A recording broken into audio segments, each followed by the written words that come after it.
disappointed in every one of you. I'm sorry, I don't mean to offend you. I'm disappointed in every one of you. I kiss you on the mouth. No, I'm not cool with that. Just, I'm sorry. One more time. I'm disappointed in every one of you. I mean, I'm dealing with degenerate animals. Wait. I'm disappointed in every one of you. Disappointed in every one of you. All right, come on. Honestly, I can't do it, man. I'm disappointed in every one of you. Let me tell you why. It's gonna be all right, Nicky. Go ahead. Shoot. He just killed a fucking man. What are you going to do about it? Yeah, because you got nothing. You don't got a thing. Yeah, because you got nothing. Got nothing. I want to get out of this rat hole. I want to get online. I need BDA boxing.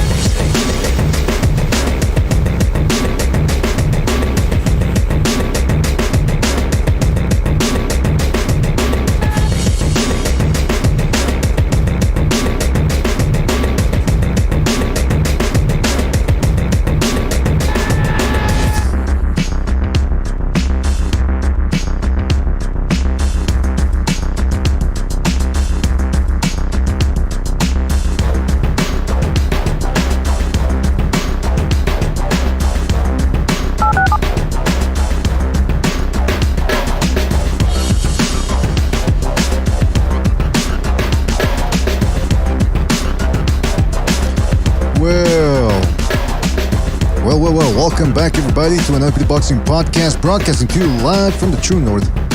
Hey, it's a good friend Mr. PDA, and I'm glad everybody could be on board for this one. Very special episode here today because we just had some breaking news. That's right, some breaking news.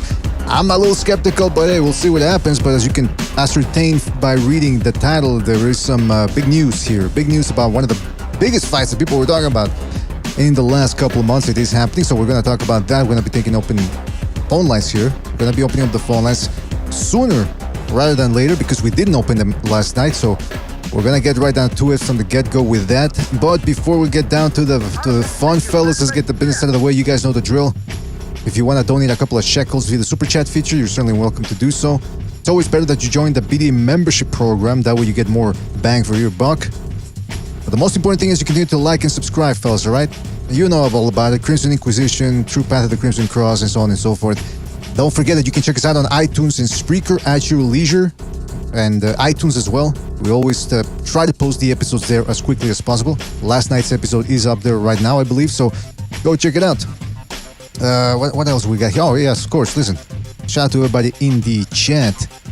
I'm talking about, well, first of all, hold on a second. Let me post up here the single comments. I always like to single out comments.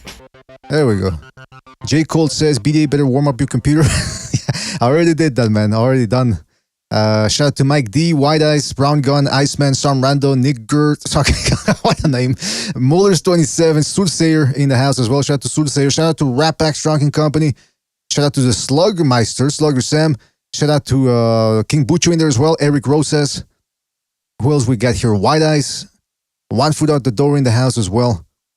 Vince Vegas. Boxing with Frank Bay in there as well. Knockout Ned. Brown Gun. Oldwell in the house as well. Shout out to Oldwell. How many more people to come? I'm sure. Fellas, thank you for joining us. Really appreciate it. Really appreciate you being on here. Don't forget, like I said, to subscribe if you haven't subscribed already. Click on that subscribe button and click the notification bell to get those ringtones or whatever it is that they send you every time we're on the air. All right. Listen, fellas, the phone lines are open already. So I would invite people to call in. Phone number's right there in the left-hand middle portion of your screen. And I will be propping up a bigger advertisement of the phone number as we go along. Before we get down to that, you guys know the drill here. Okay, I'm reading the Discord here at the same time just to see if anybody posts something that says that this was all an early April's Fool's joke or something. But I'm seeing here that another piece of news, Teofimo Lopez and Sandor Martin are going to fight on December the 10th. Whoa, Jose Pedraza withdrew. I tell you what, fellas, this is actually a better fight. This is actually Sandor Martin, the Spaniard conquistador versus Teofimo Lopez. I think he's going to try to recreate history there and get the Honduran to bow down. I don't know. But listen, the big news here, the big news that everyone's talking about, ourselves included, as you can see, Gervonta Tank Davis versus Ryan Garcia, or Rai, as some people call him. And when I say some people, I mean myself. it appears to be finalized.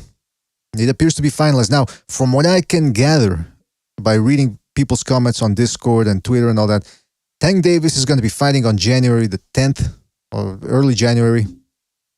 He's going to be fighting in DC against a lesser opponent. And then he's going to be fighting Ryan Garcia. But they said early 2023. So when they say early 2023, you go, well, what is early 2023? What's the cutoff? Is April still early 2023? I don't know. I would consider it so. So I'm assuming that the fight's going to happen before the month of May. So that's what's going to happen here. That this fight is on, apparently. Gervonta said Davis issued a statement saying that it's done. Ryan Garcia issued another statement. De La Hoya issued a statement. And the usual suspects on Twitter are saying that they've heard from sources that it is done. Now, you know me, the ultimate skeptic. Are these fights really done? You just never know until they're in the middle of the ring, right? You just never know. So I'm not going to believe it until I see them in the middle of the ring. But there's a lot of people saying that it is on.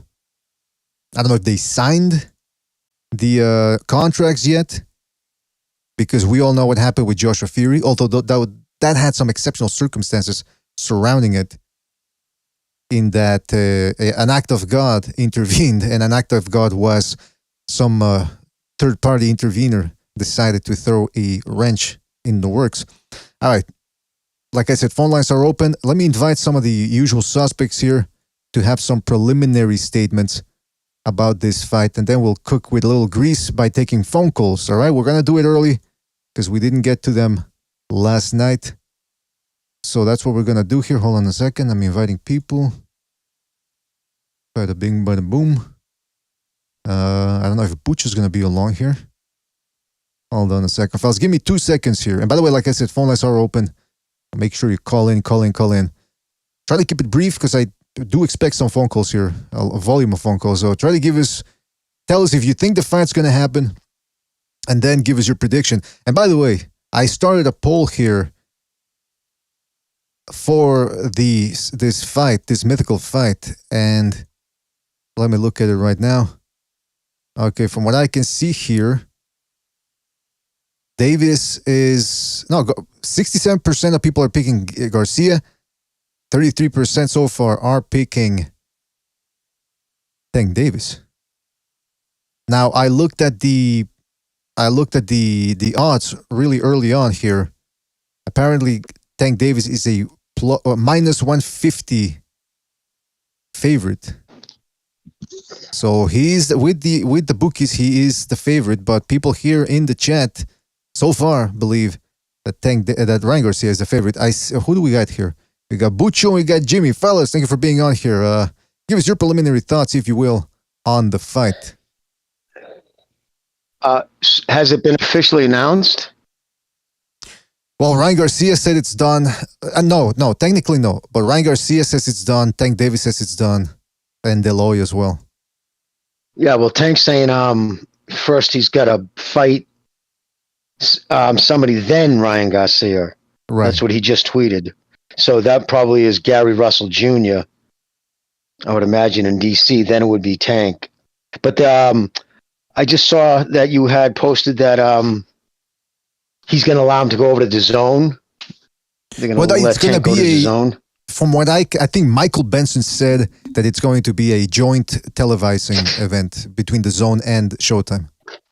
I don't know how that's going to work because it's one app and another one's a classic network. Yeah, just not big enough to make it financially viable. You know what I mean? It's not going to sell that many. You know what I mean? Let me ask you this right off the bat. Do you think it's going to happen? Because I'm a little skeptical myself here.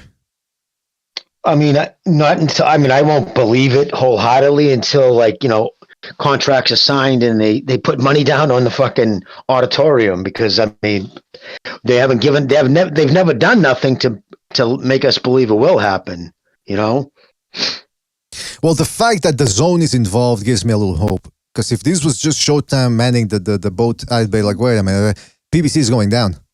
It's a matter of time. So maybe the fact that the Zone is in there with their deep coffers, maybe it happens. Like I said, I don't know if it happens. I'm skeptical myself a little bit. But look, what can the PBC do with Tank Davis at this point? I mean, they have options probably, but I mean, maybe they're running out of real options, if you know what I mean. Like, they could, like, put Tank Davis in there against Cruz. But, I mean, it's not the same as putting him against Ryan Garcia, right? Yeah, exactly. And now, here's the thing, fellas. Some people are theorizing that, because we talked about this. We said, hey, listen, maybe it does happen, the fight between Garcia and Davis, because Tank Davis might be going away for a while. And now all of a sudden, he's fighting twice he's fighting twice now, according to their plan. He's fighting twice in the span of 5 months, which is more than he's fought. I mean, that's a rigorous schedule for him. So maybe they are trying to cash him out. Well, how long would he be going away, though? Oh, they say it could be years, man. Depending on what they hit him with. Yep. Because it's not the first time, Bucho, he's got priors, and then the nature of what he allegedly did, which is to run into people and then run away when one of the witnesses claims that she was asking for help, one of the victims, a pregnant woman on top of that. Doesn't look good with the jury. And so, yeah, that's what they're saying, man. He could be going away for years. Yeah, it'll all depend on number of priors and if they were violent or not.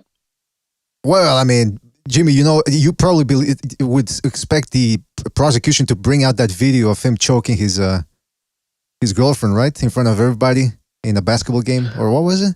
Well, they'd only be able to bring that in if the defense first brought it up. Okay. They wouldn't be able to just, enter that into, because it's not relevant to the case, unless they were establishing a pattern. But again, the defense would have to open the door. Yeah, okay, so that's unlikely to happen then. By the way, shout out to Carlos Roque. Yeah, Carlos Roque for his contribution with the Super Chat. He says, TikTok and Instagram belts on the line. Yeah, that's why I put it in the title, man. This is the Zoomer Wars. Forget Star Wars. These are Zoomer Wars. Two guys that live on the internet, like the line we have there from Johnny Mnemonic in the beginning of the show. I need to get online. That's what these guys, if these guys lose their cell phone, and that's how old I am, by the way, that I call it a cell phone. These motherfuckers are going insane. They start fiending. They would probably rob somebody of their phone just so that they could go online and tweet or post something on Instagram. All right, listen, we got a phone call here. Let's Cell get to phones are the number one stolen thing in armed robberies. Oh, in the United States are cell phones. So you're not off there. Hey, by the way, we got a phone call here. Let's go to the phone lines here. And 386, you're on the air. 386, what's on your mind? Yeah, what's up, fellas? How's everybody doing? Oh, Action Jackson, the Burrito Man, on the line. What's up, Jackson? Oh, man. To be honest, I'm on some Tyson Fury shit right now. Just depression. I know this isn't like counseling. It's just, trying to talk some boxing, I guess. So you pull out Tyson Fury. Fast buck Tank. Well, what about Tyson? Who's he fighting? Is he fighting Garcia? Wait a minute. Are you talking about Ryan Garcia now? Yeah, Tank Davis and Ryan Garcia. Supposedly they're gonna fight. No, are they fighting really? Yeah, supposedly. Okay, well, you run the boxing show, so I'm just asking, but that's excellent news. I hope Tank. I don't like either of them. It's like the LGBT against the black. Black Lives Matter. It's a pick 'em. I'll tell you. It's like the left hook against the. I just don't think Tank Davis is really a special fighter. I think Garcia has faster hands, and he just sticks. I mean, let's be real, Jimmy. You know boxing; these guys both suck. Correct. Jimmy, what do you think? Jimmy's been around making boards like Hagler. I'm not overly impressed with either one of them right now. Floyd made this guy what he is, and Oscar and his. And his guys, made Garcia what he is. So who are you picking, Jackson?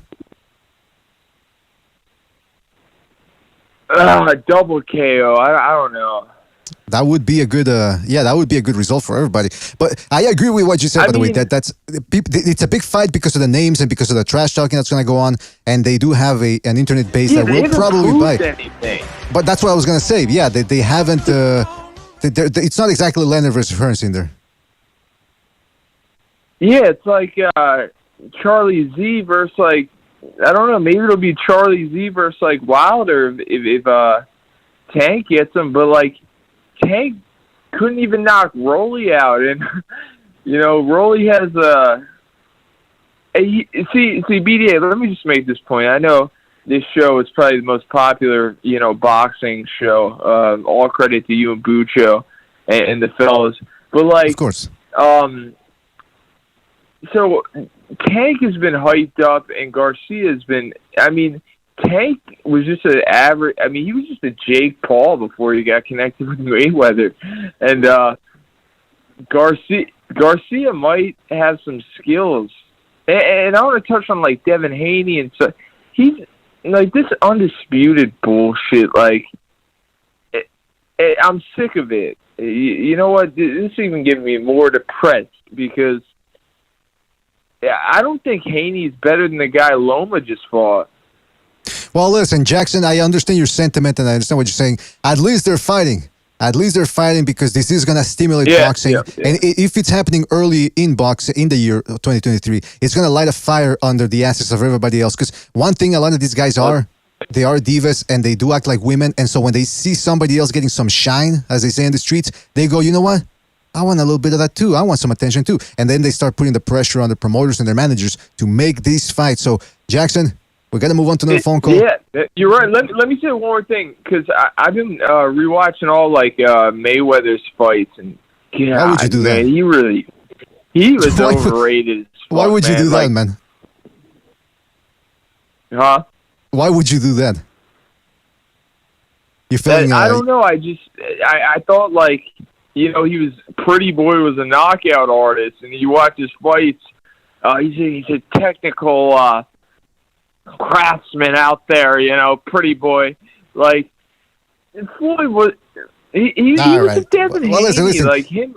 We're getting into the Mayweather thing now. Like we're getting into the Mayweather thing. We certainly don't want to talk about. My bad. Yeah, we certainly don't want to do a show on Mayweather right now. So my last word of advice to you would be: if you want to get some sort of a masochistic torture, I suggest sexual torture via some sort of madam. I'm pretty sure there are some establishments over there in Florida that would cater to that type of need. So I suggest you do that. I might need your lawyer because, like, people are just they're keeping me out of the game, and it's what's your guy's name? Shapiro? Raphael Shapiro, yeah. Yeah. I don't know. They're just when you're so good at something, and people make laws, non-compete laws, to take you out of your passion. It's just for like 2 months when you're. It's just fucking depressing, and like I have patience, but keep your chin down. I mean, chin up. Keep your chin up. It's all gonna pass. It's chin not up, gonna last. like Garcia. Yeah. Well, yeah, that's what I was gonna say. In this case, in boxing case, keep your chin down. It's all gonna pass. It doesn't last. This type of litigation, it is a pain in the ass, but it doesn't last forever, and you'll walk out of it, man. Believe me. So stay strong, Jackson. Stay strong, man. And call back later. Mediate words of wisdom. You keep doing your Bible studies, all right? I will, man. I will. And like I said, stay strong. And there's nothing I can say that's going to make this go away other than it's going to get better as time goes by. No, it's all good. We don't have to have a pity party for Jackson. I'm just saying these fighters, they're average. There you go. They're Jake Pauls. Well, that's one man's opinion. I will say that. But listen, right, Jackson, thank you for your call, man. Like I said, stay strong, man. Take it easy out there. All right. BDA all the way. All right. Shout out to Jackson. That's one person's opinion. He's not a fan of the fight. Let's go to another phone call here. Let's go to 434. Excuse me, 424. 424. You're on the air. 424. What's on your mind? Hello. Yes, 424. You're on the air. Yeah, I'm here. This is Joseph from Long Beach, California. All right. Go ahead, caller. Yeah, we can hear you, man. Tank and Garcia, it's all about the money and the legal problems. If Tank goes away for 5 years, they ain't gonna make any more money from him. The only way for him to get a short sentence is to pay. And the fight that brings the money is Tank and Garcia. I don't know when his next court date is, but I guarantee it's not too long after he fights Garcia. So you're one of the people then that, yeah, you do agree with that this court date has something to do with the fight being made. It's got all to do with it. Hey, PBC doesn't want to work with with the zone. They wouldn't let Munguia fight Charlo. But this is different. PBC also sees Tank as a money pit. If he goes away, they got nothing. So they're going to shoot the load. And hopefully he gets a year. Well, that's what I was going to ask you. What do you? I mean, obviously it's all speculation, but what do you think is going to happen to Tank Davis from a justice standpoint, from a judicial standpoint? You think he's going to go away for a long time? You think they're going to bail him out? In other words, they're not going to give him that much time. What do you think?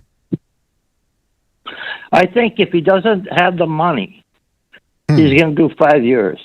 Oh. Even with the money, he'll still do some time, maybe 6 months a year, like wow. Mayweather did. Yeah, well, but Mayweather if he does 5 years, his career is over. He comes out 32. Wait, he's 27 now, right? So 5 years. Yeah, that he'd be, yeah. By then, who would want him? Yeah, he's worthless in jail. And his lawyers know that, and they're the ones pushing it. They're looking at future, and he don't have the money right now for them. Yeah, that's the thing, though. People think that people look at a guy like Davis and he's fought on TV, and people overrate pay-per-view. By the way, they look at him and go, "Why he's fought on pay-per-view? He must be a millionaire." Fucking lawyer fees. Jimmy's talked about it before on the show. These motherfuckers will charge you for a photocopy that they made the day before. So, I mean, I'd hate to. Yeah. Before a lawyer take a case like that, they look at your bank accounts. They know what you got. Jeez, Louise. And if you ain't got enough, they ain't taking it. So you're not going to get a top lawyer unless you have the potential to pay them. Mm-hmm. And they want their money up front. So he's going to fight before his court date. Yo, he needs to. So so the caller is saying that he needs to fight. That Tank Davis needs this fight, and that would explain why all of a sudden these guys don't want to work with anybody. All of a sudden they're finally working together with the zone on top of all networks, which they have an acrimonious relationship with. All right, well, listen, caller, we got to move on there. But okay, let's stick to the boxing. Yeah, go ahead. But stick to the boxing. Who do you think wins? Yeah, Garcia I love the show, BDA. Well, thank you. But let me ask you this. Who do you think wins, Davis or Garcia? I think Garcia takes him out. He's too big. He's too fast. Jeez, Luis. So that's two people already now that believe Garcia is going to take this fight. All right, well, listen, caller, I really enjoyed talking to you. We got to move on, but call back next time, all right, man? All right. All right, no take problem. it easy, man. Bye. All right, that was 4-2. No, excuse me. Who was? Yeah, that was 424. All right, before we move on to another phone call here, let me just read a couple of super chats real quick. Shout out to Slugger Sam, the Slugmeister, who said, BDA, I covered Brooks' sentencing. He will rot. Yeah, Daryl Brooks Jr. got sentenced. He was in court today again, different court for other charges, and this time they did restrain him. He was in a chair with some straps around his biceps. He was in a wheelchair, so obviously he'd been acting out beforehand, more likely. And that's what they say. You know what? We're not going to waste any time with this guy today. Shout out to Chris K for his contribution to the super chat. He says, Quinn Rye will hypnotize Skank Davis with his gyrating hips and then KO him with a clean hook. Joking aside, he says, looking forward to this fight. Yeah, first of all, Chris K, I appreciate the super chat and the comment, but it has left a fucking vision in my mind that I would rather forget. I guess I'm going to have to watch some snuff films later on to try to get that image out of my mind. So shout out to Chris K for his contribution. All right, let's go to another phone call here. Let's go to 347. 347, you're on the air. 347, what's on your mind? Yo, what's going on, BJ? You hear me? Oh, MMA champ, back from the dead. What's up, man? Yeah, what's going on? I think so we got the battle of the Boxy Boy and Midget. So I think Tank Davis will knock out Ryan Garcia. Now, even though they both haven't really stepped up their competition, I still think Tank Davis is a little more skilled than Ryan Garcia. But who knows? To be honest, don't believe it until they get in the ring, because how long have we been hearing they're gonna fight? The fake posters, the fight is happening and everything, the fake news. So I just have to see them both in the ring.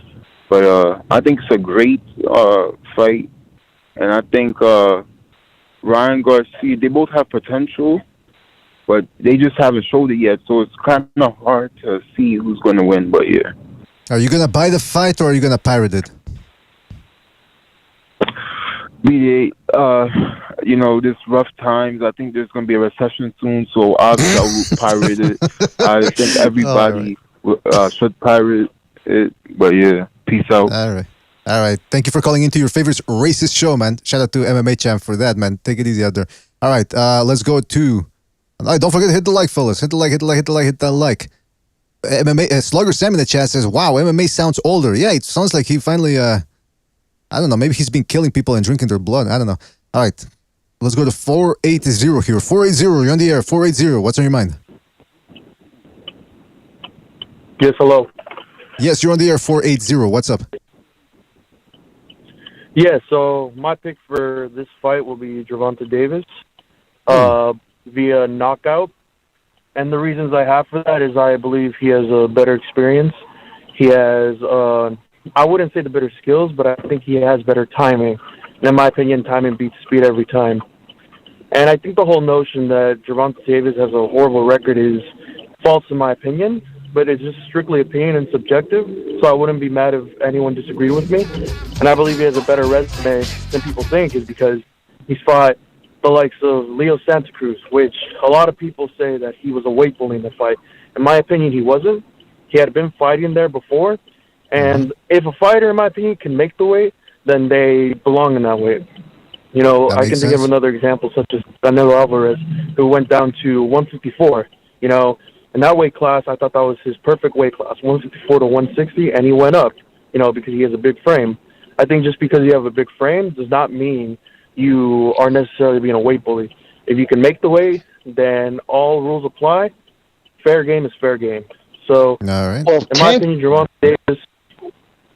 Yes, sorry. Well, Tank wasn't the weight bully because that was his weight class. It was dragging a guy up who spent his entire career at a lower weight.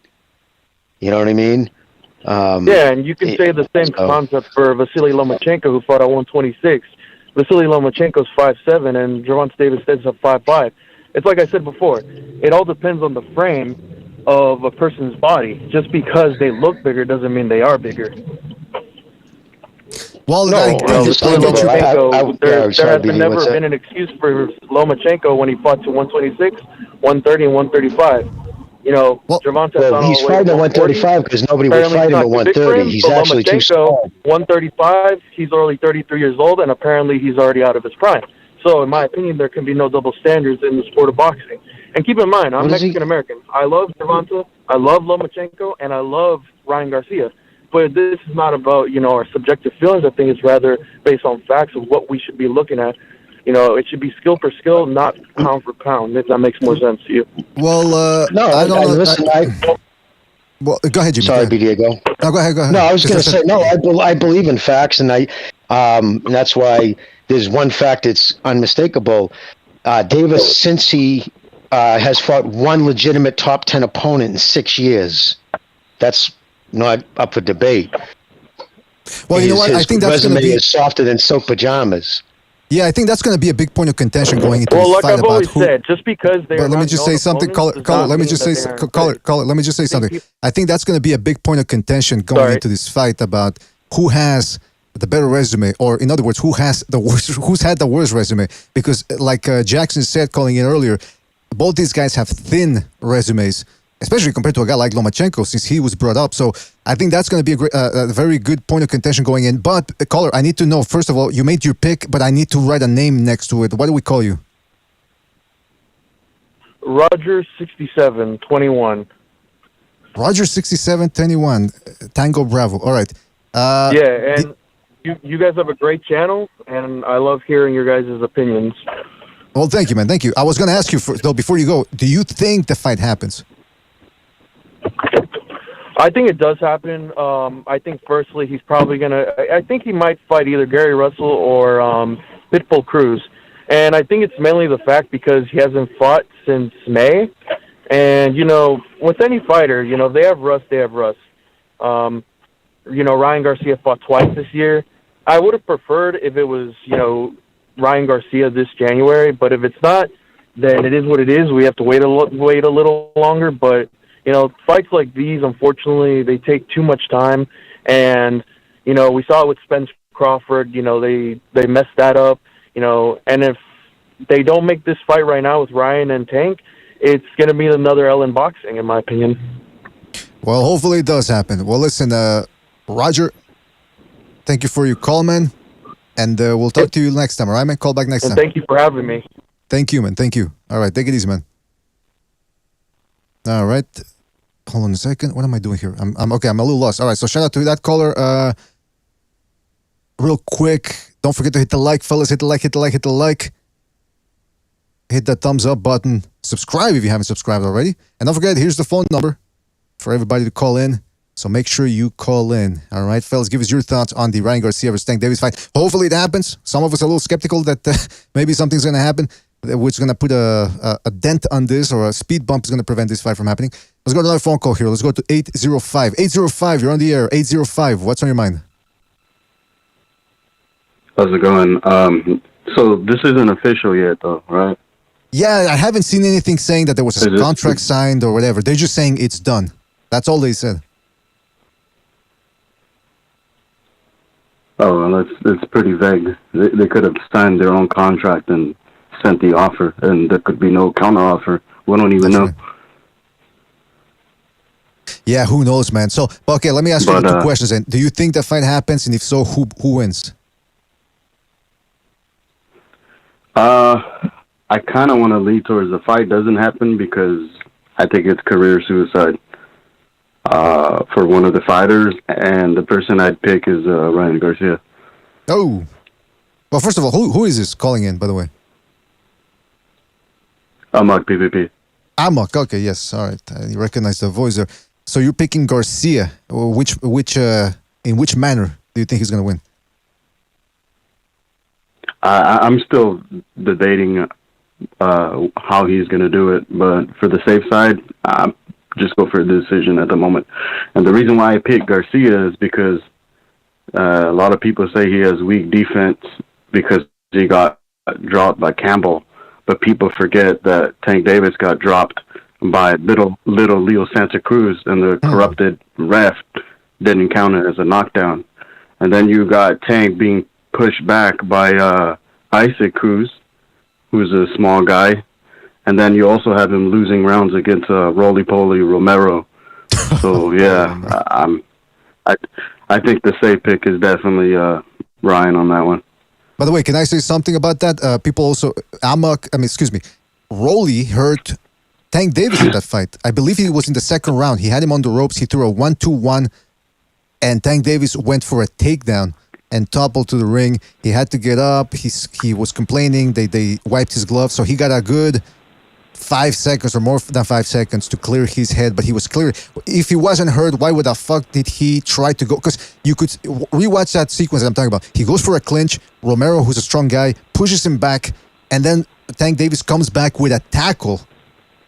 So he could have run away, but instead he actually went twice for a tackle. So that indicated to me that he was stunned a little bit. So I have to agree with some of your points there, Amok. I really do. So, by the way, how confident are you in your pick? Well, I mean, last weekend I was like 100% sure Pereira and Poirier were going to win, and they end up winning. I'm 100% sure Ryan's going to win this fight. Oh. I mean, he's being pushed back by a little dude and being dropped by a little dude. Yeah, and then they want to make fun of Ryan's defense, yeah, I'm picking Ryan on that one. All right. Well, listen, that's Amok's opinion right there. Amok, really appreciate you calling in, man, and we'll catch you on the next one, right, man? Thanks for having me. All right. Thank you, man. Take it easy. Real quick, shout out to Plutonium Loach here for his contribution. I always dread now.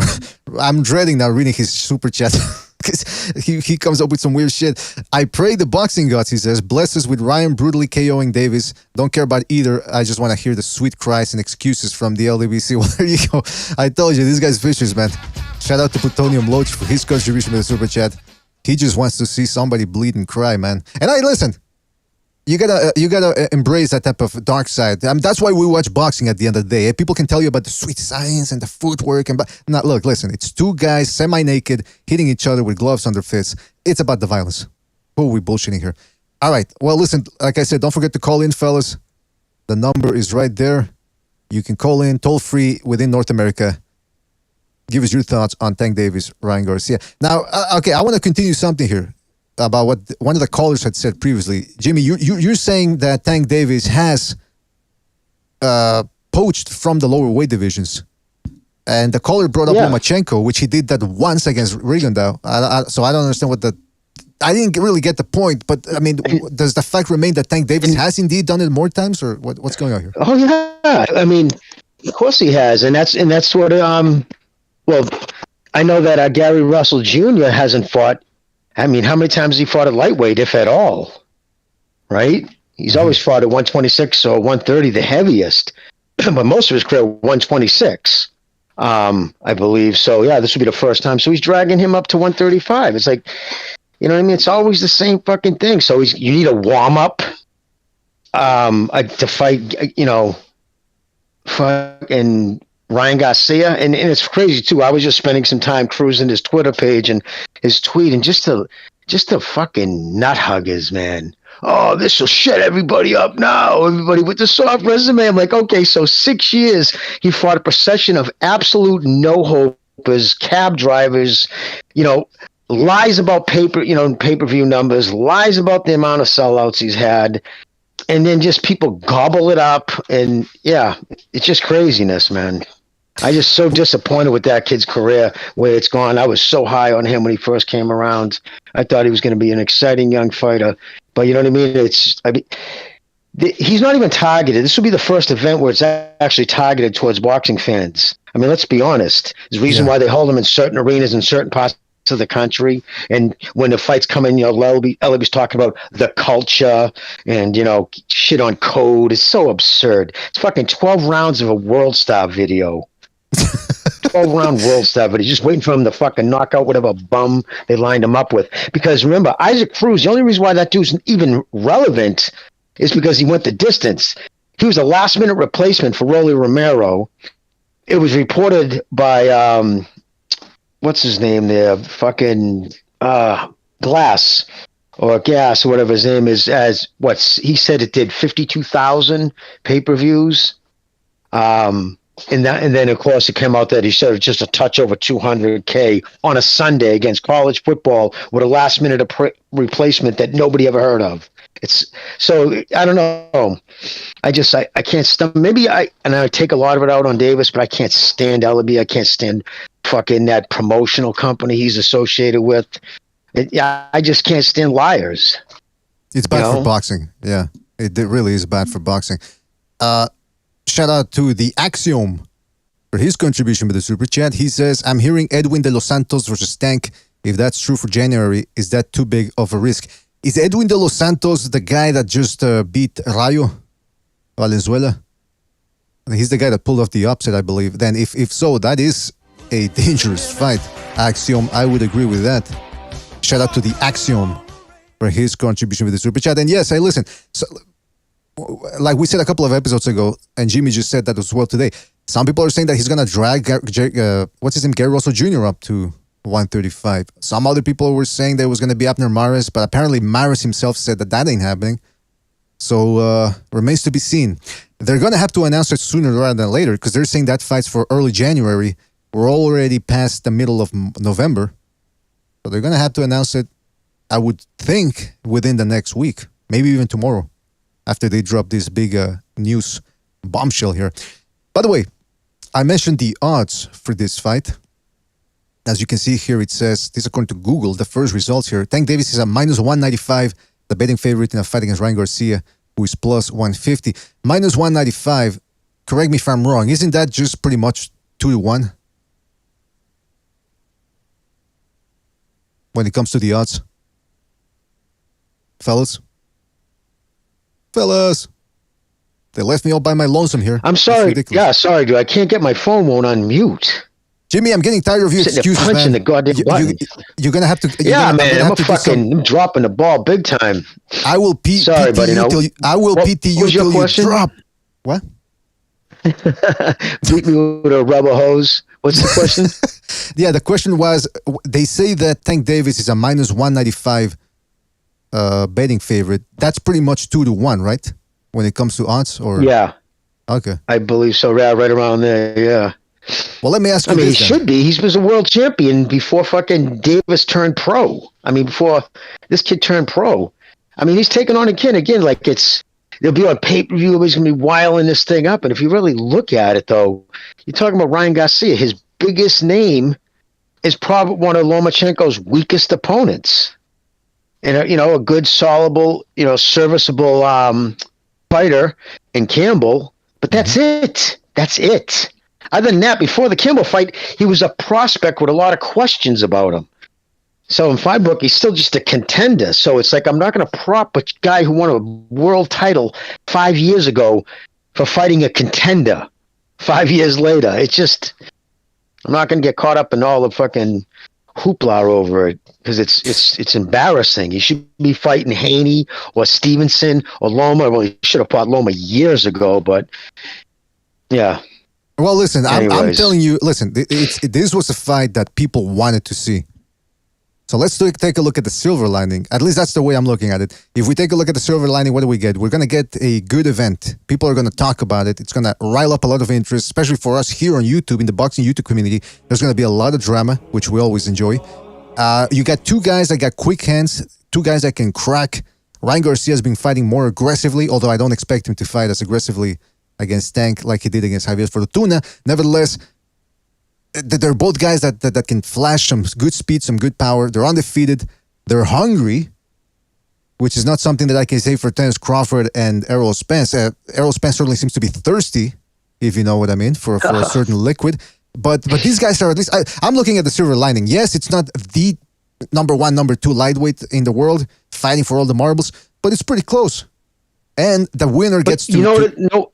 Yeah. Oh, I was going to say, what's going to hold it up is the negotiations when they actually sit down to negotiate, because Golden Boy is going to want them to open up the books.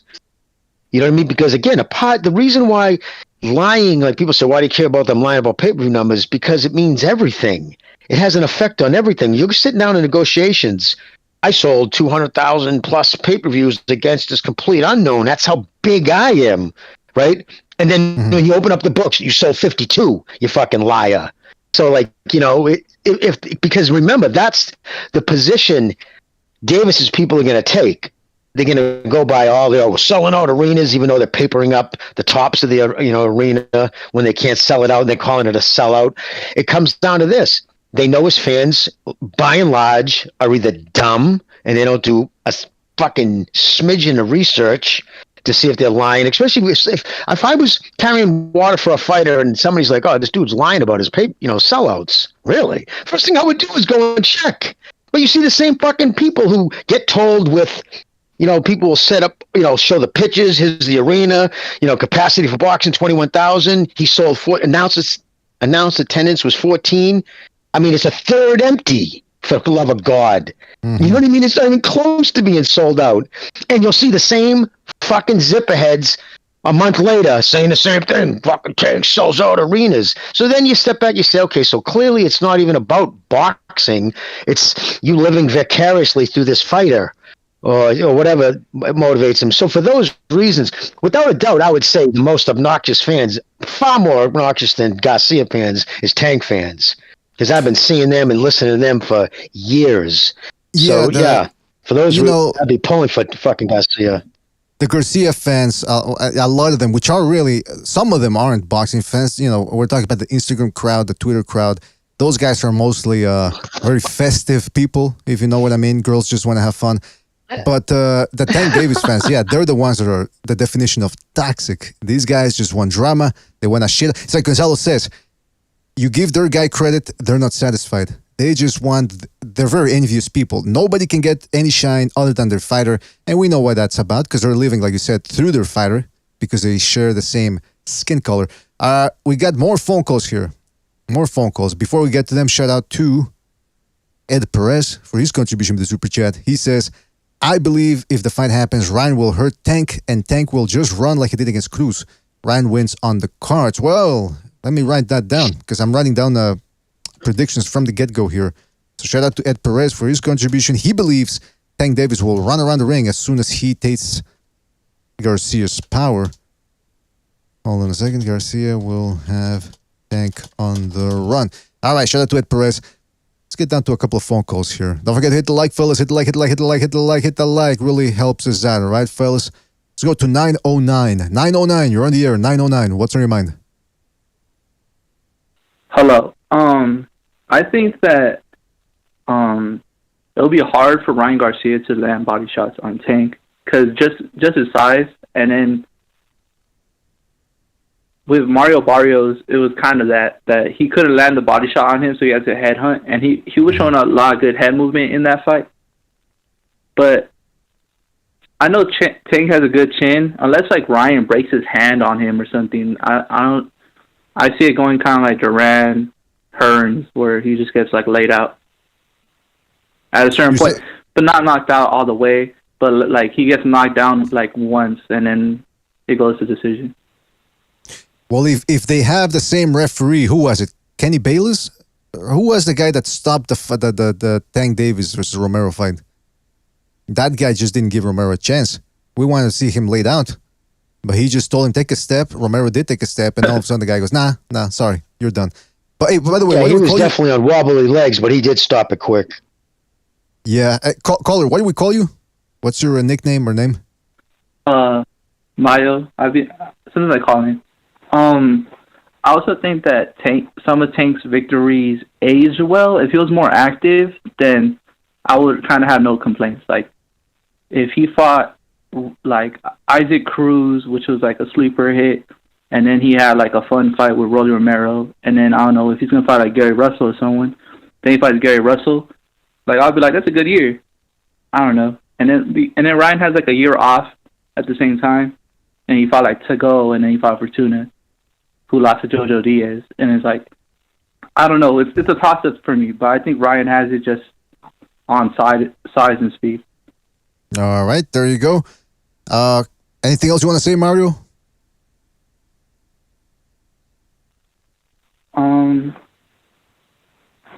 No, that was all. Thanks. All right, well, thank you for your call, and call back next time as we continue on with the shows covering this fight, right, man? Thank you for your call. Take it easy out there. For sure. And Mr. BDA, I'll make a prediction right now. If Goosen hasn't changed, serious changes in Garcia's approach, Tank's gonna knock him out without a doubt. If he fights the same way he fought against the Brit, he's getting knocked out because he's too upright. His chin leaves his chin exposed, and Tank is explosive. He can be, although his abilities have definitely gone down. They've warned. I mean, you don't fight, steel sharpen steel, and that's not been the case in his career. But he's still very explosive and can crack. But I think Goosen's an excellent trainer, and I'm sure he's been working on that to get him to tuck that chin. And I'm not talking about changing his stance all the way. He can kind of still have that upright stance, but if he doesn't at least bend his left elbow, shoulder into his chin a little bit more, there's a few subtle things he can do to protect his chin. If he doesn't, because it's too exposed the other way. So it all depends on that. All right, that's an early prediction from the Jim Marino. I wrote it down.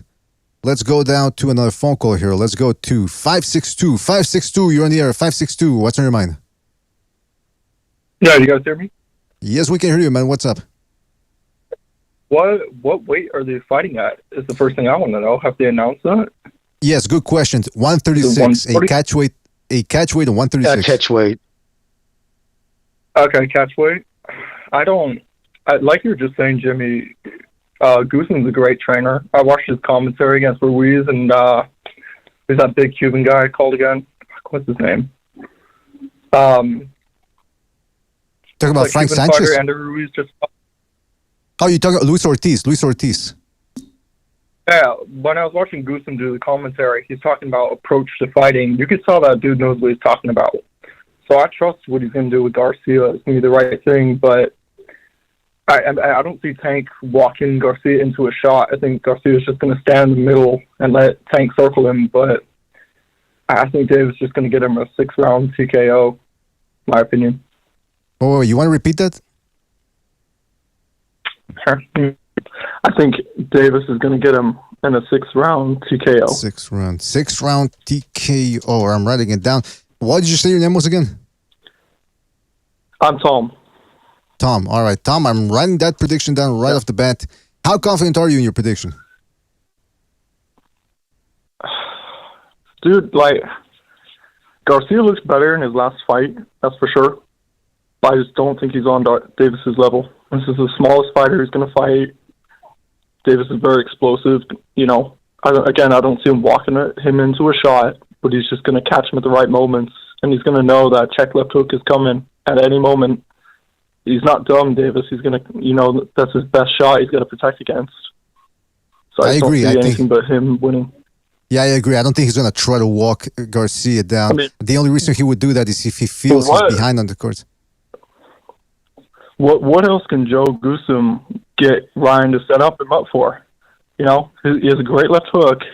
His right hand is pretty solid, but what else can Goosum do other than check that chin down, keep a defensive guard and step back at the right moments? What else can he do to add to his game before this fight is what I wonder. That's a good point. And I could also say the same thing about Davis, though, because he doesn't walk anybody down. He tried doing it with Santa Cruz, and it worked to a certain extent because he was fighting a smaller guy. Like I said, I don't see him. You can't do that against Ryan. Was that? You can't do that against Ryan. I think Ryan's got the faster hand speed, but Davis is more power. Yeah, like you said, I think he's going to try to fight off the back. He's going to try to do what he did to Rolly. Try to time him with one shot, and he's going to be okay with giving away rounds. In that regard, the fight might be boring, but I think people are going to be on the edge of their seats because there are two power punchers, and he could end like that. See, hear me snapping my fingers? Like that. Well, listen, Tom, anything else you want to say before we move on? Like that. One more time, you cut out. Yeah, like that. Yeah, but cut out. Anything else you want to say before we move on? Oh, no, that's it. I don't know, thank you man. for your It's call. going to be an awesome fight. I can't wait for... Yeah, thanks, man. Have a good day, guys. You too, man. Take it easy, man. Yeah, see, people are pumped up for this fight, man. We got to look forward to the good things. There's been too much complaining. I got to say that. There's been too much complaining in the last couple of months, especially because of the sour taste that Crawford versus Spence left in our mouths. And it's time now that we look forward to the good. Look, this is a fight that we all want, a lot of people want to see. I'm not going to say all of us because I don't want to speak for everybody, but it is good. This type of, look, when you're overtly negative, it can have a deleterious effect on people, a harmful, damaging, detrimental effect. And I think it's time that whenever something good happens, we should point it out. Wouldn't you guys agree? Yeah, no, I agree. But at the same token, we're all actually celebrating and talk about this thing like it's cement. Like, you know what I mean? It's already a done deal. That's true. It might not even end up happening after all this. But at the same token, too, punching down doesn't help you. When you have to punch down, you lose strength off your shots. You want to punch, level or slightly on an upward trajectory. That's when you're going to get the most crack on your punches, except for his check hook. That'll be actually at the perfect height. I mean, so yeah, that would be definitely the shot to fucking put Tank away, would be his Garcia's check hook. And to make no mistake, Garcia can crack, and he's got fucking lightning fast hands. That is 100% truth. Can't take that away from him. Excellent points from the Jimerino. Expected nothing less. By the way, Super Sardonic in the chat says the WBC will commemorate this fight with the NFT belt. I think he also said earlier that these Zoomers are going to be getting paid with NFTs. I mean, it wouldn't surprise me, man. One of these days. Although maybe we might see some of these guys getting paid with crypto. I want to ask Bucho something. Bucho, are you there? I'm going to give you some time to activate your mic because I know sometimes it takes you step away from the mic. But my question to you, Bucho, is if you're listening, seeing as how the odds are 2-1 for Tank Davis, and it would appear that Garcia has a very good chance to win this. I don't know why a lot of people are too high on Davis. Would you be willing to put some money, Bucho? I know you do that sometimes. Bucho, are you there? No, he's not there. Jimmy, how about you, man? I don't think I've ever heard you talk about making a wager. Are you a betting guy, or because of your Irish-Italian background? No. You go, there you go. No. I've seen too many lives get ruined with that shit. And because I abuse everything, it's just something I knew not to get into. No, you know what I mean? It's just, I'm honest. I know who I am. And if I would have got I would have taken like as a good win on a scratch ticket, and I would have been one of those dudes with a fucking getting out of his car with like all dust in my lap because I spent my lunch scratching tickets. Now, even when I went down to like go to many times to, Atlantic City, I'd throw a couple of slot machines and shit. I played blackjack once in Aruba. I won. I spent half my fucking vacation in the fucking, you know what I mean, playing blackjack. So no, Holy I don't smokes. gamble. I stay away from that. No, I just do. I abuse everything. I like the feeling of it. Well, there you go, man. That's why they have Gambling Anonymous, man. No, I've seen people lose their boats, houses, cars. Dudes just get out of control with that shit. What a nightmare It's too that must easy. be. Yeah, man. But you sound a little bit like Mickey Rourke. You sound a little bit like Mickey Rourke at the end of Angel Heart, when he gets confronted by the devil and he goes, "I know who I am. I know who I am." Remember that movie? Oh yeah, I mean, the devil was De Niro. the communist. De Niro. Yeah. Back when he wasn't as crazy as he is now, with the bad movie choices and the political slant. What else was I gonna say here? Oh, we got a phone call. Hold on a second. Hey, but don't forget to hit the like, fellas. Hit the like. 443, you're on the air. 443, what's on your mind? And I feel like Tank Davis. I feel like Tank Davis got way more IQ than Ryan Garcia. I don't see Ryan. I mean, I'm from Baltimore myself, so I don't see Ryan Garcia, beating Tank. You know what I'm saying? I got money on Tank. You know what I'm saying? I want to hear what y'all got to say. What y'all think? Like, do y'all think Tank? Let me ask you this though first. Let me ask you this. You're saying you're putting money on it. From what I can see right now, because it's liable to change when we get to the fight week. But right now the odds are 2-1 for Tank Davis. How confident are you in wagering with those odds? I'm 100%. 100%. I feel like Tank. I'm 100% with that because I feel like Tank. If you look at the Rolly fight, I feel like I don't know. I want to see before I even. You feel what I'm saying? I don't know until I see it. You feel what I'm saying? I'm not gonna predict it too early, but I know what Tank can do. You know what I'm saying? Tank, he's a mind type of fighter. You get what I'm saying? He gets in his. You know what I'm saying? So people don't realize that. People think, oh, just because Ryan got speed, that don't mean that Ryan can get in Tank head. You get what I'm saying? Mm-hmm. Ryan is younger than. Ryan's also got power too, Paulo. You know what I'm saying? So doesn't Tank, but Ryan's got power too. It's not just speed. That kid can crack. Sure, you feel what I'm saying? Tank got experience. I don't think Ryan got more experience than Tank. So I feel like Tank can outbox Ryan. But Ryan do got speed. Don't get me wrong. I'm not underestimating Ryan at all. Ryan is a pretty good fighter, but I don't see him beating Tank at all. Well, listen. I think Tank is smart to take this fight beforehand. That's real smart to get that because he doesn't want to go in after a long layoff and have a fat camp instead of a good training camp. So if he is going to fight Ryan, the fact that he's doing this other fight first is smart on his end. I just wanted to say that. But by the way, though, caller, apparently he's going to be taking on the guy who That's one rumor. He might be taking on the guy that upset Rayo Valenzuela. Forget the guy's name, from Dominican dude that can crack. That's a bit of a risk right there. Do you think he walks out of it unscathed? Nah, I don't think so. Nah, I don't think so. But back to the Ryan Garcia, you know what I'm saying? I feel like the fight, I don't know. I want to see it. Until I see it, you know what I'm saying? I can tell, but I'm not going to predict anything just yet. You know what I'm saying? But I feel like Tank can outbox Ryan. You know what I'm saying? Wait a minute, everybody got their own opinions. You know? Wait a minute, you did make a prediction. You said at the beginning. You said Ryan. Excuse me, Davis. 100%. I'm 100% taking outbox him, but I want to see first. You get what I'm saying? I want to watch it. You know what I'm saying? That's one thing.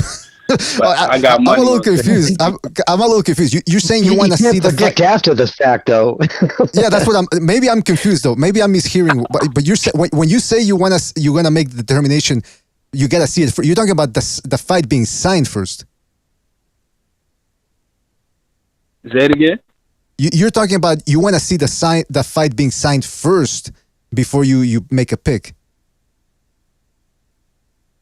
Right. Okay, yeah, because it's the way you were saying it. It sounded as if you were saying you were only going to make a pick during the fight. I said, well, wait a minute, you can't do that, man. You got to do it beforehand. Yeah. All right. I hear what you're saying. Well, all right, but listen, call it. I hear what you're saying. What do we call you? Because I got to write down the preliminary comments. What do you call me? My name? Or if your nickname, yeah, whatever you want. Just call me Lonzo. You know what I'm saying? Lonzo. Just call me Lonzo. That's my name. Lonzo yeah, or Lonzo? Just call me Lonzo. All right, Lonzo, I'm going to put you down tentatively for... All right, I'm going to put you down tentatively for Davis. I'm not going to write how, decision, not whatever. No, I'm just going to say Davis because that's all you said. And call back when the fight finally gets signed, and then you can make a more pronounced prediction. All right, man? Okay. Appreciate all right, thank you. Thank you for your call, Lonzo. Call back next time, man. All righty. All right, take it easy. I mean, just because he's dragging up, if he does fight Russell, he's dragging up. But listen, make no mistake, even though he's inactive and pretty much irrelevant, Russell's still a highly skilled kid. Mm-hmm. And if he can stay away from his power, he definitely has the footwork and hand speed to make a very ugly night. You know what I mean? For Tank. So I'm curious how that goes down when I'm done. I would say this Edwin de los Santos fellow, if they do choose him as the fight, I mean, this guy can crack, man. Davis has a decent chin, though, I will say. So, but this guy could be trouble, man. I don't know. It takes a lot of balls to put him in there against that guy. I think they're gonna go with Gary Russell Jr. It makes sense because the fight's gonna be in DC. It's gonna be two guys, you know, that the urban crowd can really get into. They're gonna do their talking, that's for sure. I think that's a more sensible fight than no-name Edwin de los Santos, who people are gonna say, who? What? Don't forget to hit the like button, fellas. Hit the like. Shout out to Dennis F. from Boston for his contribution with the super chat. He says Garcia beats Stank Davis. Please, God. Okay, so we know who he's rooting for in there. Shout out to Dennis F. from Boston. Let's go to another phone call here. Let's go to 570. 570, you're on the air. 570, what's on your mind? It's the Poom Poom guy, LDBC. No, this isn't Boom Boom. Who is this? Doesn't sound like Boom Boom. It's Boom Boom guy, LDBC. It sounds your voice sounds different, man. What the fuck? Yeah, I got a little bit whiter over the time. You know what I mean? I knew he wasn't here, man. What the fuck? This is, you almost got me. Yeah. That's what I'm saying, though. But what I mean, though, you know what I mean, is what I'm saying, though, yeah, I mean, this is Azov Battalion Augustus, you know what I mean? I knew it. Well, what's up, Italian Augustus? You knew. You're too fucking hip. You're like the fucking Inspector Clouseau. You're too fucking smart for me. You already knew. I'm with it. You already fucking knew, you know what I mean? All right. So... I'm sorry, I'm being a jackass. I apologize. Look, man. What's going on here? Dude, I'm trying so fucking hard. I love you guys. I've been listening to you for like well over a year and a half at this point. I'm trying so fucking hard to get into boxing. I just, for the life of me, bro, I cannot, like, dude, I got children I got to support. I'm working 6-7 days a week. I cannot, in like good conscience, spend any money on these bullshit fights of these mediocre fighters when I can watch the UFC or One Championship putting on fucking fire shit left after right. Yep. Like, what is the point? You know what I mean? Like, I don't get it. This isn't like when you and Jimmy talk about the 80s boxing, the 90s boxing, this, that, the third. That was like the peak of boxing. We are long gone past that shit at this point. So what as a fan, what entices me? Like, am I going to spend money to watch Rolly Romero against Gervonta Tank Davis, where Jimmy has pointed out, you have pointed out, where this cat has regressed year after year because this motherfucker is more worried about smoking blunts and fucking piping down bitches than he is about training. So, like, what's the point? I mean, I understand where you're coming from because Jackson was had the same spirit when he called in. I'm trying to be a positive person, optimist, because I am a boxing degenerate, but I can certainly understand where you're coming from because, yeah, man, the way things are going right now in the economy, do we really have, and they're putting, listen, Caleb Plant versus Benavidez is going to be taking place on pay-per-view early next year as well. So, and we know that Tank Davis' tune-up is probably going to be pay-per-view as well. So, I mean, are people going to be willing to spend 2 pay-per-views within the span of 2-3 months? I don't think so. What do you think, Caller? Right. No, I completely agree. And like, it's not. I'm not trying to take away anything from these guys. Like, I honest to God, I like Plant. I love Benavidez. I love Canelo. Although there's so many detractors against Canelo, I will say this: I love. I don't know how many shows ago it was, but Jimmy made the point of Canelo switching to a vegan diet and that kind of fucking him up against Bivol, and I totally agree with that. But I will also say is, why are we not, all these guys are on sauce, so why can we not just be honest about this shit? Like, all these guys are taking sauce, so, I mean, you know, these people, these LDBC people that want to talk shit about Canelo, him taking sauce, this, that, the third, well, everybody's taking fucking sauce. Yo, how about Holyfield, who ducked Tyson for years and years and years, and then only would attempt to fight Tyson when this motherfucker got out of jail, and he was at his weakest possible point because Cuss was gone, fucking Teddy Atlas was gone. All these cats were out of his corner, and he had all these fucking Khazarian Jewish type cats around him. So, the fuck are we talking about, bro? I mean, listen, you're delving into second Renaissance territory here, my friend. You better watch it there, buddy. You know but what, I understand what you got to get me on second Renaissance, bro. But I understand what you're saying. Yeah, man. Listen, everything you're saying is on the money. People are getting tired. Listen, there's a reason why boxing is losing, according to what some people say, it's losing viewership and it's becoming restricted to certain networks. I mean, fighters fighting, only getting 2 bouts per year, it seems to be the norm now. I'm afraid to say. Steve Kim said that a while back, and that's the way it seems. That's only going to hurt boxing, it would seem to me. But look, at least this fight is happening. That's what they say. I do think it deserves to be pay-per-view because that's the way it works with those guys. They have a large following, so they think that they're going to be able to parlay that into pay-per-view buys.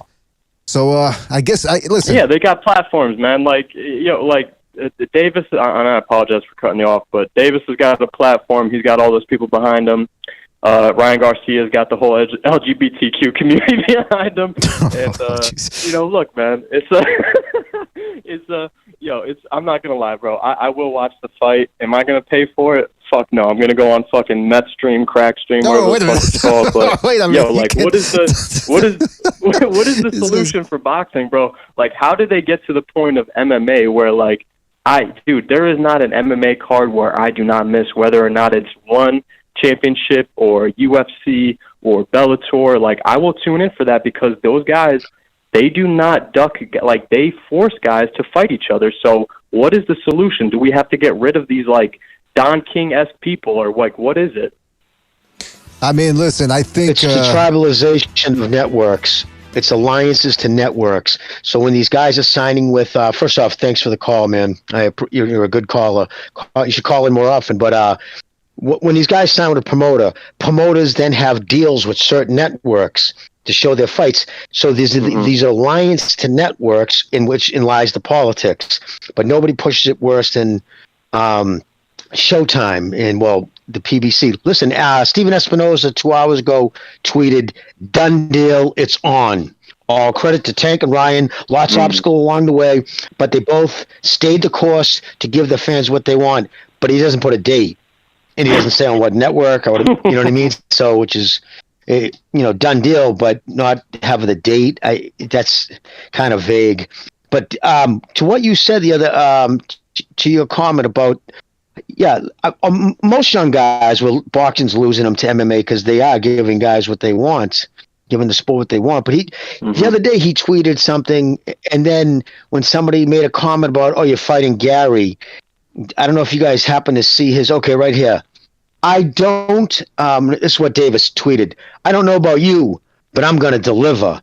And somebody, Combat KO wrote, "We know you are fighting Gary coming off a loss," with a laughy face. And then Davis's response was, "I hate how you all think my life is always around boxing. Get off my dick, please. I got a life." Well, there you go. Bro, that's my point, bro. You just fucking hit the nail on the head, bro. Why the fuck am I going to give any of my time? I work 6-7 days a week supporting a family in Biden's fucking economy that's all fugazi. Why am I going to give a fuck about a motherfucker that doesn't give a fuck about his profession, where I got other motherfuckers that are, like, putting their shit on the line, and they live and breathe and die for this shit? Like, that's an excellent you know point. what I mean? Like, it makes no fucking sense. That's how a lot of people are feeling nowadays, caller. You're not alone. Now, let me ask you something before we leave here. When you say you got a family to feed, is that the family that you're terrorizing now since you took over their home and killed their husband, the father, or is that your actual family? Yo, look, man, I'm 27 years old. I've had kids since I was 19 years old, bro. I've been homeless. I've got it out the mud. I'm not like most of these motherfuckers where, we're paying for all these illegal immigrants that are coming across the border, X, Y, and Z. I'm a Sicilian cat. I got it out the fucking mud, bro. Don't even hit me with that shit, bro. I'm not like fucking MMA champ that doesn't even know how to fucking string together one fucking coherent sentence. Nah, fuck out of here with that shit. Don't stand up for that motherfucker, bro. Fuck that shit. So you're saying MMA champ scumbaria? That's what you're saying? Yeah, man. MMA champ, bro. Like, you know what his mother told me? She said, "Oh, Augustus." She said, "Te quiero mucho." She said, Augustus, te quiero mucho, All right. Augustus. All right. And I said, yo, hey. Run hot, don't they? MMA champ's gonna call back, man. He's gonna let you have it. But listen, I know MMA champ's gonna say, "Oh, white supremacy. Oh, white people, X, Y, and Z, bro." How about you look at the fucking Jewish, aka fucking Khazarian? We gotta go, man. MMA champ. We can talk about this on Fuck the BDA, man. man. The BDA board of directors is gonna have a heart attack. Sorry, excuse me. What's your name again? What's your name again? Yo, my name's Augustus, bro. My name's Augustus. I call in once in a while. I kind of fuck up the shit. You got people in the chat that say, "Oh, this is for Second Renaissance."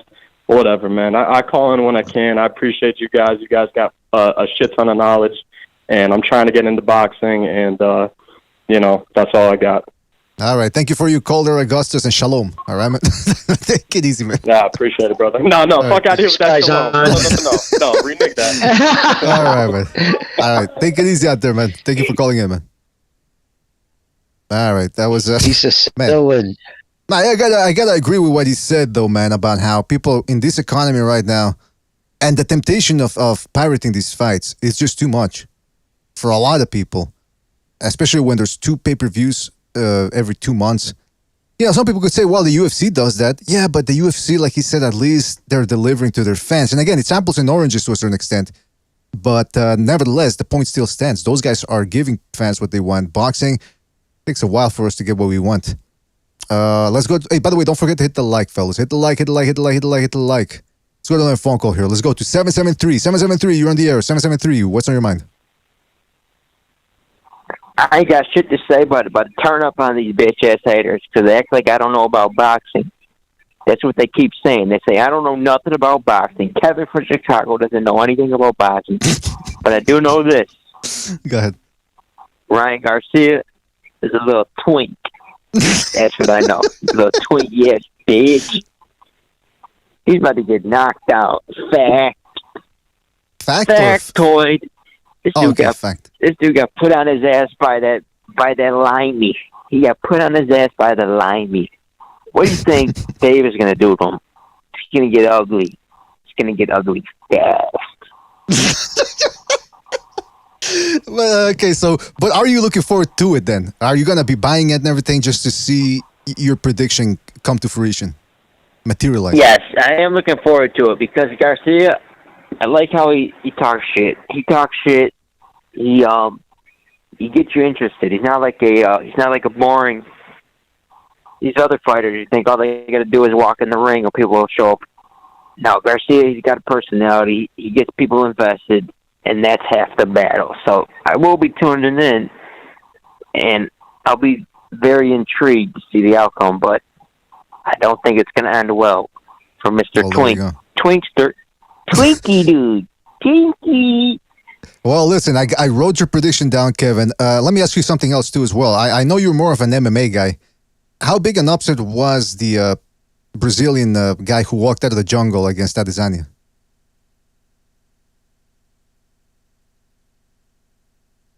Kevin, he hung up on me. Can you believe the goal on this guy? Well, I don't think it should. Now, if I'm not mistaken, didn't this guy beat the Brazilian? Unless I'm completely wrong, because again, I'm as casual as it gets on MMA. But I think that dude beat him 2 times before, didn't he? On like one or something else. But the Brazilian, from what I understand, beat him in a kickboxing match prior to all yes, that. in a I think 2 times, once on a kick and once in MMA, and maybe one or Pride or something, and one or the other. But I could be completely wrong on that because again, I don't claim to be nothing but a casual in that sport. Yeah, I'm not gonna. I used to watch. They are delivering better than boxing. I mean, I'm not a liar. I'm not gonna sit there and lie for boxing when I hear people say, "Oh no, boxing bullshit. Boxing pays better. They have bigger events when they do get it right." But fucking MMA is destroying boxing. Well, the UFC is, and that's because what's his name? Dana White started in boxing. He knows what ails it. He knows the problems. So, like he says, I just run my business the complete opposite of the way boxing does. That's why I'm financially successful. That's right. Yeah, that makes sense, man. That guy. Say what you want about his business dealings and business practices and the lack of ethics, but the guy certainly knows how to run a business, that's for sure. Let's go to another phone call here. And by the way, don't forget to hit the like. Hit the like. Can't say it enough. 323, you're on the air. 323, what's on your mind? Hey, what's going on, you guys? It's Lon Madrazos. And, I'm going to buy it. It's going to be the first Gervonta Davis. Actually, no, that's a lie. I bought the one with Leo Santa Cruz because I thought Leo Santa Cruz was a credible opponent. Now, caller, can I ask caller real quick? Is it you said 323 your area code? That's Los Angeles. Am I not? Is that the Los Angeles area? Are you trying to dox the guy? Sorry, I just didn't mean to cut you off. I was just curious. He's trying to dox you, caller. Yeah, don't answer it his is questions. the Los area code, but I don't live down there. I've lived in the Bay Area for like 15 years now. Yeah, don't answer his questions because he's trying to dox you. Yeah, that's Steve. That's Steve Kim's area code. That's why I was. That's why I thought so. Didn't mean to dox you. Yeah, no, it's All right, so what were you saying, caller? Well, I just hopped online right now, and I can tell you guys have been at it for a while, so I haven't heard the rest of the show. But I don't know, man. I'm gonna tune in. I kind of just want to see Garcia get his ass kicked and knocked out. That's about it. That's all I want to see. I have no stake in the game. I don't really care about either fighter, So that's about it. What do you guys think? Well, Jimmy thinks that if Garcia doesn't tighten up some of the flaws in his game, he's liable to get knocked the fuck out. I believe those were his exact words. Very potty mouth from Jimmy today. But we're looking forward to the fight. That's for sure. Oh no, I'm looking forward to it too. I mean, I think it's gonna. I actually really, like I said, I'm gonna buy it, and I think it's gonna be really entertaining. But at this point, we're not getting the fights. I guess the fights that really matter. But this is fun too. I think this is going to be exciting. I think we should see more side shows like this within boxing. And I say sideshow because I mean, how many fans nowadays consider Ryan Garcia a serious and formidable opponent? You know, I just, all the showboating on the side, the social media stuff, I don't really. And then Gervonta Davis, I mean, he's got some power, but I'm surprised at some of the low-level opposition that is able to outbox him. You put a guy in there with power that can take him out. I mean, I think it's a good night for him too. Yeah, it's a good point, man. That's a good point. A lot of people are saying, "Oh yeah, these guys are taking rounds," but he ends up taking them out. Yeah, but how many times did we say that about Wilder? Well, what happens when Davis can't take a guy out? You saw what happened against Isaac Cruz, went down the wire. So I agree with you, caller. I agree with you, Don Mardassus. Yeah, no, and you know what, Jimmy, I totally agree with you on the point with Isaac Cruz too. It's like I've heard you say a great point about Isaac Cruz. We're celebrating this guy for a loss. You know, he still in the end lost, and whatever Gervonta Davis's excuse was that he hurt his hand or whatever. I mean, why are we propping guys up for going the distance with people? Like, what's going on around here? Is that how bad the sport is, that we're just giving credit for people putting people in the pound for pound for beating a C-level fighter twice, or for going the distance with a guy that's not even the champion? It's sad. It's sad, but we've got slim pickings where boxing. You know what boxing is? Boxing is like an abusive relationship. They lie to you, they steal from you, and they want more from you, and you're just a little bitch wanting more from them. It sucks. I don't like that characterization. I don't like that correct. I dislike that characterization, and that's because I think it rings a little bit too true. And we're paying into it, you know. I'm not, you know, I'm going to pay for this fight, but it's, you know, it's like pay-per-views, man. They've got to make sense. They've got to be good, you know. And this one's entertaining, so I think I'm leaning towards paying for this one for sure. All right. Well, listen, Don Mardassus, I wrote down the tentative prediction here. You said Davis. Well, I got a feeling you might be changing your mind if this fight happens. Because again, we're a little skeptical about it, whether it's going to happen or not. But listen, if it does happen, look forward to talking more about it with you, and call back next time, right, man? All right, you guys have a good one. Take care. You too, man. Take it easy. All right, don't forget to hit the like, fellas. Hit the like. Don't forget to subscribe if you haven't subscribed already. Spread the BDA gospel. Jimmy, I got to tell you, I agree with some of the callers that are saying that this, you know, they're complaining today about some of the stuff. But here's my thing. We spend more time complaining, or we've spent quite an amount of time complaining the last couple of months. How about we actually look for the positives and actually enjoy the fact that this fight might end up happening? We'll go back to shitting on boxing tomorrow or the next episode. But for today, you know, what the fuck does Isaac Cruz have to do with it today? You know what I mean? It's just let's stick to Ryan Garcia. But here's the thing, right? I can totally get on board with that. But again, I'm just so apprehensive about celebrating something that might not even happen yet. I know that he said it's a done deal, but how come he didn't say done deal? Here's the date. Here's the fucking location, you know, the venue. I just odd. And it's the fact that Espinosa's tweeting it out, so it means he's very privy to the, well, where else would it be? It can't be on Fox. They're done with PBC. So that's the only thing. So that's the reason why there's nothing going on. You know, I mean, they're going to have to wait for that Showtime money. That's if Showtime still even, maybe that's why they didn't do the date, because Showtime right now, Espinosa doesn't even know he's going to have a fucking gig after Christmas. Oh, that's a good point. More and more talk about Paramount, Showtime being folded into Paramount, and what Paramount's saying, we're going to only keep that what made us money. So that doesn't look good for fucking Showtime for boxing, because they put up some of the worst numbers of any of their shoulder programming. Listen, I agree with Don Mardassus or a lot of what he said, but today I do believe it's a day if the fight happens, it's a day for celebration. But again, I'm a little skeptical, man, like everything Jimmy just said as well. This guy Espinosa, on the one hand, You little weasel! I mean, that's what that's what a lot of people say about Espinosa, right? You fucking weasel! He's a lawyer. Don't forget that. Lawyers, there's some exceptions out there for good lawyers, like my mentor, Rayful Shapiro. And then there's other ones that just will try to leech off of you and get all your money out during a case. That being said, I'm wondering here. Garcia said fight's done. Tank Davis said fight's done. Espinosa said fight's done.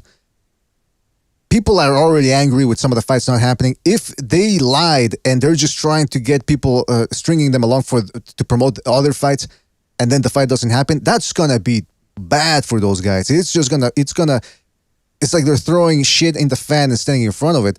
What would be the upside there, Jimmy? You think that's they would do that on purpose? No, they must believe it's going to happen. I mean, I would imagine if he's saying it's going to happen, it just got to work out a date. But here's the thing: it could be a done deal. They could agree on the money. They might have already agreed on the points, the splits, all that. But now it comes down to the deal of what network gets what. Are they going to say Showtime gets U.S. Money off the U.S. pay-per-view sales? DAZN gets worldwide. I don't know. I don't know how they're going to do it. I know DAZN is set up for all worldwide. Showtime's basically a U.S. thing, but DAZN's global. Who knows? I know DAZN will put more money into advertising the thing too.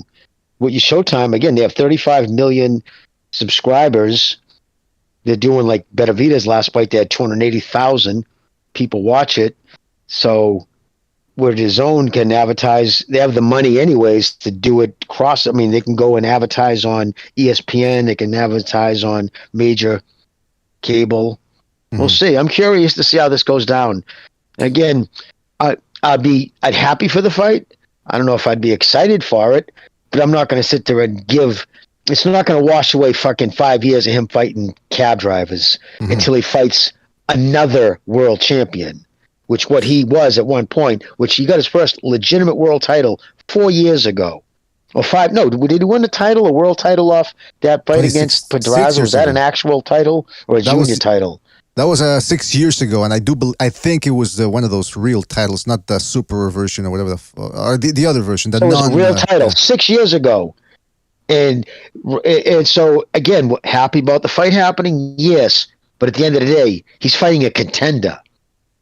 That's not right, another world champion. Well, that's what I was saying earlier, too. The other fight, which I could be even more dangerous, is dragging up an irrelevant guy who I thought just retired. Yeah, I thought so, too. No, I thought Gary Russell Jr. had retired. Or maybe we're having a Mandela effect moment here. Maybe we're having a Mandela moment. I don't know. But you know what? Listen, the other thing that you were talking about, the networks, this also begs the question.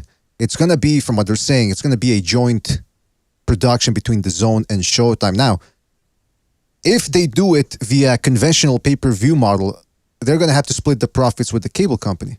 So do you think they're actually going to try to use DAZN's platform and just use that one to allow people to buy the event via DAZN? That way, they don't gotta give money to Comcast or whatever. Yeah, see, DAZN, you're right. They own their own platforms. With Showtime, they'd have to give 40% of the money, minimum 40% to Showtime. Whoa. DAZN might say, only give us 10%, but if we run it, they'll also offer a subscription. Like, you can buy the fight for $74.99 or get it for $50 and get half off a year subscription to DAZN. Believe me, if they get it, they'll work something in where it'll allow them to try to get some subscribers off it. So, well, I'll tell you this, man. When they had Garcia versus Tagoe on DAZN or DAZN Canada, they actually charge you pay-per-view here for that one. I think in the US, if you had DAZN, it was normal DAZN, but here they charge you for it. And I couldn't help but wonder if they were already trying out the pay-per-view model in certain zones, Canada being one of those where I think they knew, well, there's not that many boxing fans. I don't know what their line of thinking was. So I didn't buy that fight on principle because I said, I'm already paying for DAZN. Canelo at that time, well, actually, he was long gone from DAZN, but they had been charging pay-per-view for his last fight, I believe, which was what was the last fight before he left DAZN? Callum Smith? No, that wasn't pay-per-view, right? I think it was Billy Joe Saunders. Was that pay-per-view, Jimmy? DAZN pay-per-view, or was that the regular DAZN? Anyway, listen, I forget, but it was regular DAZN. It was regular DAZN, and against Plant, yeah, it was regular DAZN. Right, okay, against Saunders, rather, too.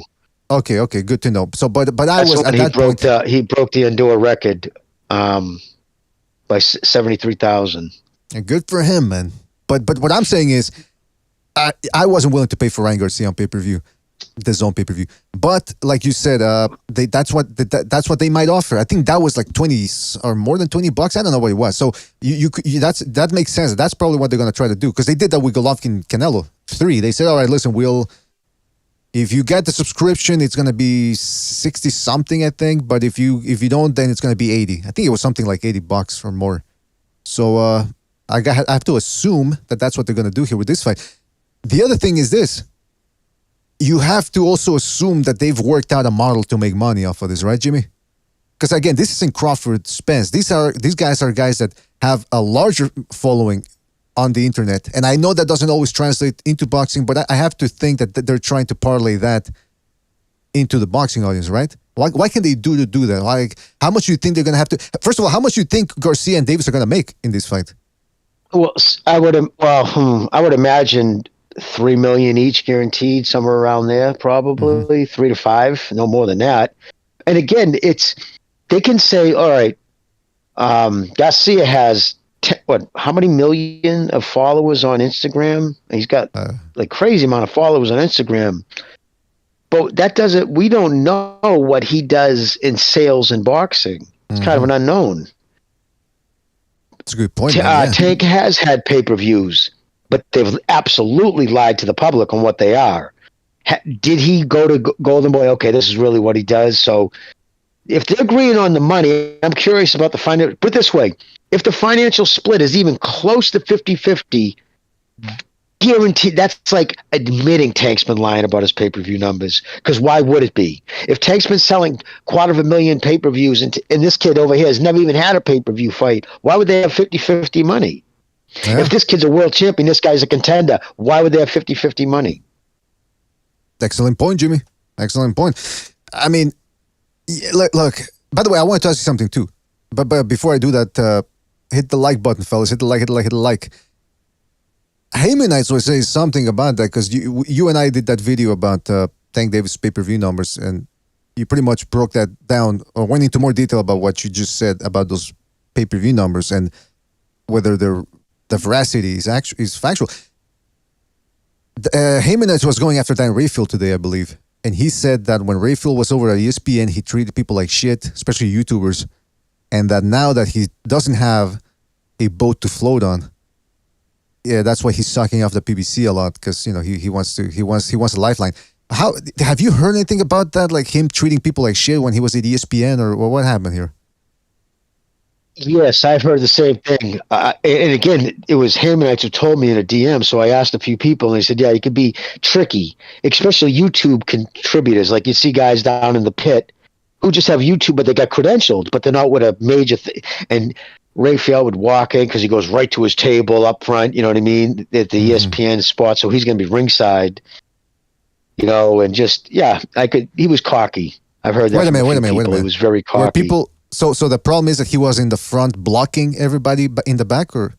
No, well, he would just, he wouldn't talk to people, and he would just guys went up to him, like if they were credentialed, they get credentials around their throat, so they're, hanging from them on that strap they wear, and they're all media, no different than him, but he's with ESPN.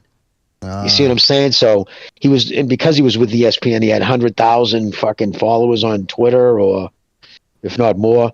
So because he was with ESPN for years, so again, he was the big dog because he was with the ESPN back when ESPN actually meant something too.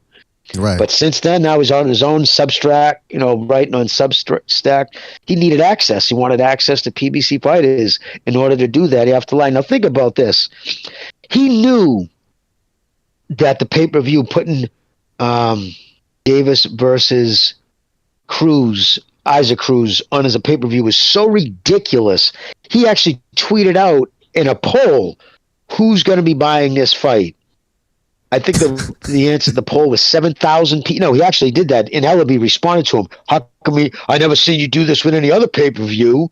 And Raphael was like, well, no other pay-per-views using an unknown last-minute replacement on a Sunday up against college football, right?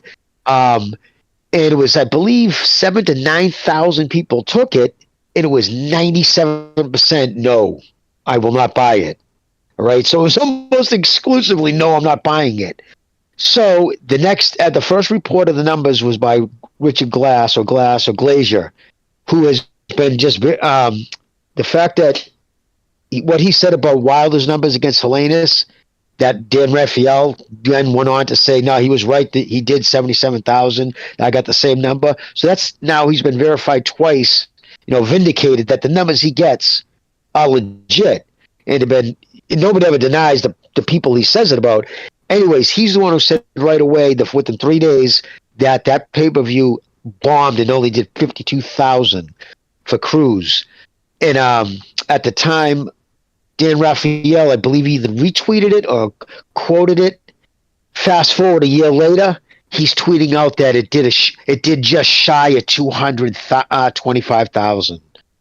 It's like you're contradicting your own stance, your own energy. You're the one tweeting out, who's going to buy this ridiculous pay-per-view? Now, 2 years later, when you're tagging in Steven Espinoza and Ellaby, hey, can you believe this clown thinks Davis isn't selling? And then when he listed all Davis's pay-per-view numbers, what's that? Not even a year, I think. Because you said it was the Tank Cruz fight. Isaac Cruz. That was 2021. Or am I wrong? Yeah, it wasn't a year later. Was it 2021? It might have been. Yeah, because it was Rolly Romero's last-minute replacement because Showtime didn't want anything to do with him because some girl made up a story about him on Twitter. This is what he said. He tagged Ellerby and Stephen Espinoza in reply to the Shred guy. Shred guy said Davis is not a pay-per-view fighter, Dan. When he can draw 500,000 pay-per-view buys, then he has made it. Until then, stand down with the propaganda.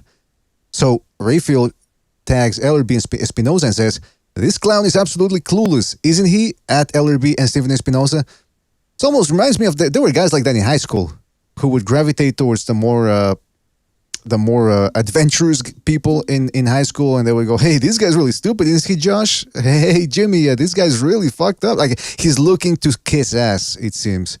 And look, listen, I understand. I understand the boxing writing business is a hard sport. It's all about access. You got to get those inside scoops and those inside interviews, or exclusive interviews rather. But man, you can't just change your tune from one year to the other, especially on the internet where Twitter, people are vicious, Jimmy. People aren't gonna let this slide. So, man, I sympathize with the guy because you got to make a living. But at some point, do you go, well, what do? Do you stick with the money, or do you try to stick with your values and be consistent with them? It's a hard sport, man. Did you just, now that you said that, so I went to his Twitter account. Did you see the meme he did about the ceremony? No, did you see that yet? No, what ceremony? Go ahead. I'll post it. He just calls it the ceremony in his tweet. I'll post it. Let me go grab it so you can. Well, while you do that, say what you're going to say. While you do that, let me go to a phone call here. Hey, fellas, don't forget to hit the like, please. Hit the like. Really helps us out. We got a wild card caller here. Let's go to the wild card. 111, you're on the air. 111, what's on your mind?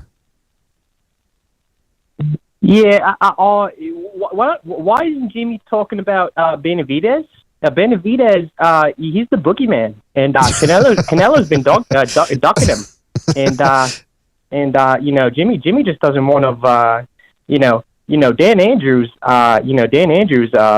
he injected Benavidez himself with the mRNA, and Jimmy just doesn't want to address that. mRNA, Jimmy, you got your biggest opponent here, the Aussie. Sounds a little bit like Mirage, man. Yeah, he's saying Benavidez. When are you going to keep Benavidez straight? This is Mirage. And what you fucks don't understand is Roy is Benavidez is the boogeyman, and nobody wants to fight him. Oh man! In the beginning, you had the cadence down. I personally no. Fuck this. I personally held down elderly women, and I let the police beat the fuck out of them when the lockdowns were happening. Okay, that was the right thing to do, and the boogeyman would have done that too. Wait a minute. You never said that, man. Come on. Now you're taking it too far, there, caller. But what's up, man? What's on your what's on your mind, man? He's laughing it up. Fuck Mirage. I'm sorry, bro. I just had to try to be a jackass. This is days off the Italian Augustus. I apologize. Oh, Augustus is back, man. What's up, man? That was funny. Yeah, I thought. Yeah. All right, boys. Hey, I just had to get one laugh, and I haven't heard that ass clown calling in quite a while, so I just had to pretend to be that jackass. So I'll hang up and listen. All right, take it easy. Did you? Call, man. Well, I was gonna say, BDA. Did you see the picture of Ellaby? The picture of Ellaby. Oh my God! You got to post this. You should post it for the callers if you can. Well, where did you put it? Oh, it's inside the Discord. Let me go see, because I don't know where you put it here. I don't know where you put it, man. Oh, okay. Shit. What did I do? Where did I probably put it in the wrong place? All right, let me go to. Well, hold on there. Yeah, I think you posted it to yourself. No, you didn't. You know what? I think I suck with this Discord, so I think I did it to the wrong. Yeah, I might have done it the second Renaissance, like a jackass. Geopolitics. Okay. It's under geopolitics. Hashtag geopolitics. You went all the way into the second Renaissance geopolitics thing. And I didn't even do anything. All I did was just I exited out of the, just anyways. It's in geopolitics. Yeah, I see. You wanted to find it quick. Hold on, let me put it up here. I'm not sharing the screen with you guys today here because I was afraid that it might fuck up the whatchamacallit? The phone lines. Oh, hold on a second. What? How come it's not? There we go. Let me see. He calls him the fraud father. Oh, yeah, I saw that. Yeah, I saw. He says the ceremony. He puts Dan Rayfield kissing Al Heyman's ring. Mayweather there in the back. Hey, Lenny, the Bonds wants you to watch the cars. Yes, I know. Watch. At least he didn't say wash the cars. That would have made no sense, though, because that's not a line from the movie. But what part is that from the? Is that when Fredo gets told to watch the cars? Is that in the beginning or? Yeah, it's wedding. Don't watch the cars, remember? Because when it was the big heavy set dude, it was one of his guys. It was the one they killed who had a cold. He was Vito's driver, but he was the one. He said, what do you?" Because he made fun of him for dancing. He was drinking the wine. He goes, "Get out and watch the cars." Oh, okay, at the wedding. I remember. Yeah. Well, man, fucking Heymanite, he knows how to do them. But that's the thing, though. Going back to that whole thing about what he said about Dan Rayfield. This is what I heard. And this was more than 10 years ago, perhaps, that one of the things Rayfield would do is, after the press conference, they do the roundtables where they sit around the fighter and they ask him questions. And from what I've noted, it's a bit of a pull the trigger. You got to be a little bit of an alpha to get your question in because everyone asks the question at the same time.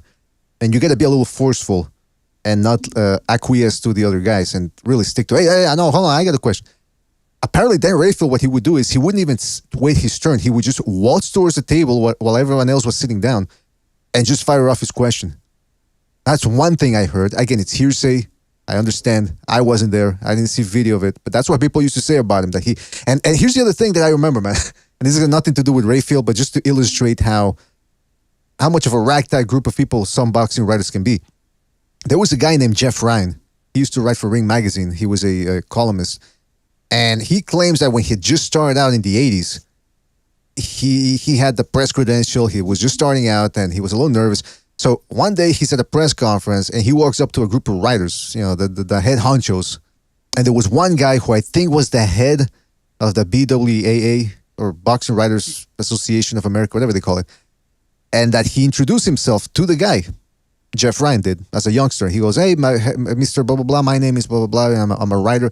He says that the guy just looked up and down at him and even made an effort to grab his credential around his neck and look at it as if to make sure that the guy belonged to be in there. He said, "Man, this guy was a jackass." So I can't imagine what it must be or must have been, rather, a couple of years ago when YouTubers and people running internet boxing websites had to deal with some of these other more established guys who look down on the internet and say, "Oh, the internet." Because I still remember, Jimmy. I still remember when people go, "Oh, the boxing writers on the internet," as if that was, that's to disparage them because they were on the internet. And look at them now. Now the internet is where it's at. Nobody really, not many people buy Ring Magazine. Print media is going out. Running a magazine, a publication is a license to hemorrhage money. So it's interesting how. Yeah, Ring Magazine is not even doing prints anymore. Wait, what? Ring Magazine is no longer doing paper print. They're not doing any more. They're online only. Yeah, I believe they did their last one. Holy smokes! Just last month, if I'm not mistaken. But I think they did. They're done. They're already done. They're not doing any more paper magazines. That would explain why a couple of weeks ago, rather, I saw that somebody said, "Oh, rest in peace, Ring Magazine," and somebody asked why. Are they going under? And nobody answered. So I think that's what it must have meant then, yeah. Because, yeah, print media, it's just notorious now for I can't imagine which ones are doing money, are making money. I suppose maybe National Geographic, maybe Time Magazine, those long-time established magazines, but other than that, it's all in the internet now, man. Especially YouTubers, that all they do is go around interviewing fighters. I gotta tell you, hey, listen, it's a good business, but going around interviewing active fighters, I don't even really watch most of those interviews. Do you, Jimmy? No. Not at all. But wait a minute. Why did you say that with so much disgust? Like, no. Because I don't give a fuck what you say, dude. You get punched in the face for a living. Half of them are fucking nitwits. They don't follow boxing. I mean, Gary Russell Jr. at least is honest about it. He's like, I don't even watch boxing. A lot of those guys, like, they do it for a living, so they're not into it. You know what I mean? They're not like. They're not finding out who's fighting who, what's going on. Like, they're not. You'll get that much more from. Like, I learned more from Ring Magazine, from Ring IQ, than I would from any guy. Professional fight for most professional fighters, because he wakes up in the morning. That's all he's doing. He's reading, going to everybody's sites, finding out what's going on. Or Steve Kim. Obviously, I go to him first and foremost, because that's what it's gonna be fine. I will check and respect a fighter's opinion on certain topics, especially when it comes to boxing. But for news, no, I don't care what fighters say, what they heard. I mean, because again, unless it has something to do with them. Yeah, I've said it before. It must be a pain in the ass a little bit to interview these fighters, because what are they gonna tell? They're not honest prior to a fight. You're unlikely to hear a fighter before a fight go, I actually had a cold midway through my training camp and I don't feel 100%. My knee's been bothering me lately. I don't know, man. I don't think I'm going to be able to deliver. They never say that. You know what they're going to say? They're going to say best training camp ever. I feel 100%. I've never felt better, blah, blah, blah. They're not going to tell you about the fight that they had with their wives and how they're not blowing them anymore. That's not going to happen.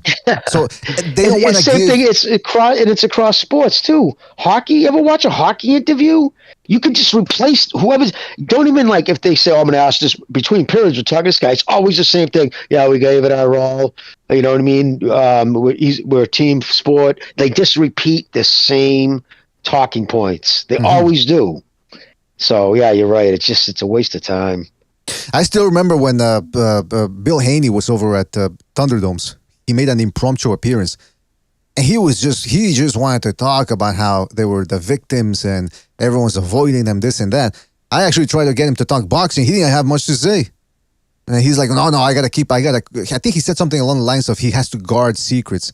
I go, come on, man. Like, I can watch Haney's fights, man. They're out there. They're not top secret in a vault somewhere. I can watch his sparring sessions too. It's like, what is this whole thing about I don't want to give away trade secrets? You don't have the KFC recipe. Stop it, man. So that's why I don't like to interview some of these current fighters, because they keep everything tucked in. they keep everything in their back pocket, and it's boring after a while. I'd much rather interview retired fighters, because most of them are pretty honest. It's over for them. They're candid about it because they're not, their ego's no longer involved as much, and they're pretty open about, yeah, this guy kicked my ass, man, or man, this guy hit like a mule, blah blah blah. Those are the ones I enjoy. By the way, Knockout Ned in the chat says, with Floyd already fighting on the zone, what are the chances that this Ryan vs. Tank fight is used to officially announce PBC moving to the zone? Well, Jimmy, I'm curious to hear what you got to say, but may I just say one thing here? If indeed that were to happen, where the PBC moves to the zone, whoever's running the zone better pull their pants up or put their big boy pants on and say, you know what, PBC, we're running the show, not you. Because the PBC, they're like the Mongolian horde. They already ransacked HBO. They're ransacking Showtime into the ground. These motherfuckers are like the Golden Horde, or the Golden Shower Horde, if any of the rumors I've heard are true.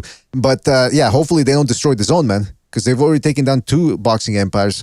We'd hate to see them take down the new one, or I wouldn't call the zone a boxing empire, but it could be, unless the PBC gets its talents on it. Jimmy, what do you think? Oh, sorry again. No, he actually makes a good point. I didn't even think of that. No, that would be, if that would happen, what they would do, I don't think they would go, like the PBC wouldn't go to the zone, wouldn't be under their umbrella, meaning like what Eddie Hearn's doing with the Matchroom and whatever U.S. fighters he signed to the zone. if anything, they might say, we'll split a percentage if you carry our fights. If we're now PBC found on DAZN, meaning they're using their streaming apparatus. I can't see Al Heyman saying, "Hey Eddie, why don't you and I combine forces?" Because he micromanages everything. Any promoters ever work with him who no longer works with him says it, and it's the reason why he subverted the ILE Act. He just needs guys licenses because you have to have a licensed promoter, but that's where it ends. They decide maybe what pretzel stand can go where, but everything else, anything of note, that decision is up to Al Heyman. Yeah, man. Listen, so I don't see him doing that. Al Heyman is looking at this as a business. That's the main thing that people have to remember. When people go, well, how is Al Heyman and the PBC, how are they running boxing? Because Heyman doesn't care about giving the fights to the fans. He cares about managing fighters, because that's what he is. He's a promoter, and getting his percentage. So he doesn't care if Showtime goes under, HBO, which already went under partly because of him, or DAZN, or any other organization that he starts leeching off of. As long as he gets his percentage, like Johnny Depp said in The Ninth Gate, that's all he cares about. So take what Al Heyman says. The thing is, too, he was supposed to only get 15% of fighter purses, PBC fighter purses. Now they're saying he gets a slice of the fucking pay-per-view, too. That money was supposed to go, and Waddell Reed never received any money. They put they have that hedge fund now listed as zero. Worth nothing now. Wow. It's worthless. So lawsuits. Yeah, if he went on DAZN, he could still get his 15% of every fight, but would he get a slice of the pay-per-view? I guess if he sold them on pay-per-view as pay-per-views. But then DAZN, I don't know if they'd want to be involved with that. Would DAZN want to get heavily involved in pay-per-view? This is a pay-per-view because it's PBC, but this one isn't. I don't know. It would be a weird thing. Yeah, would all those investors go, wait a minute, they were associated with HBO, that went under. They were associated with Showtime, that went under. Fox doesn't want anything to do with them. I don't know. Maybe listen. Al Heyman's already bamboozled everybody, a whole bunch of people. Maybe he can bamboozle the zone people. Stranger things have happened. By the way, fellas, don't forget to hit the like. Subscribe if you haven't subscribed already. Spread that BDA gospel. Let's go to another phone call here. We got 301 on the line. Sorry, 301. You're on the air. 301. What's on your mind? Hey, BDA. What's up? You guys talking about Al Heyman and his next conquest, ravaging the horde of the zone there? That's right, yes. Yeah, I don't know if you're familiar with this saying of George Orwell's, but he has a very famous saying. It goes, trust a snake before you trust a Jew. Trust a Jew before you trust a Greek. But never, no matter what you do, never trust an Armenian. Now, I think if he were alive today, he would amend that to say, trust an Armenian before you trust Al fucking Heyman to come and destroy your thriving boxing promotion.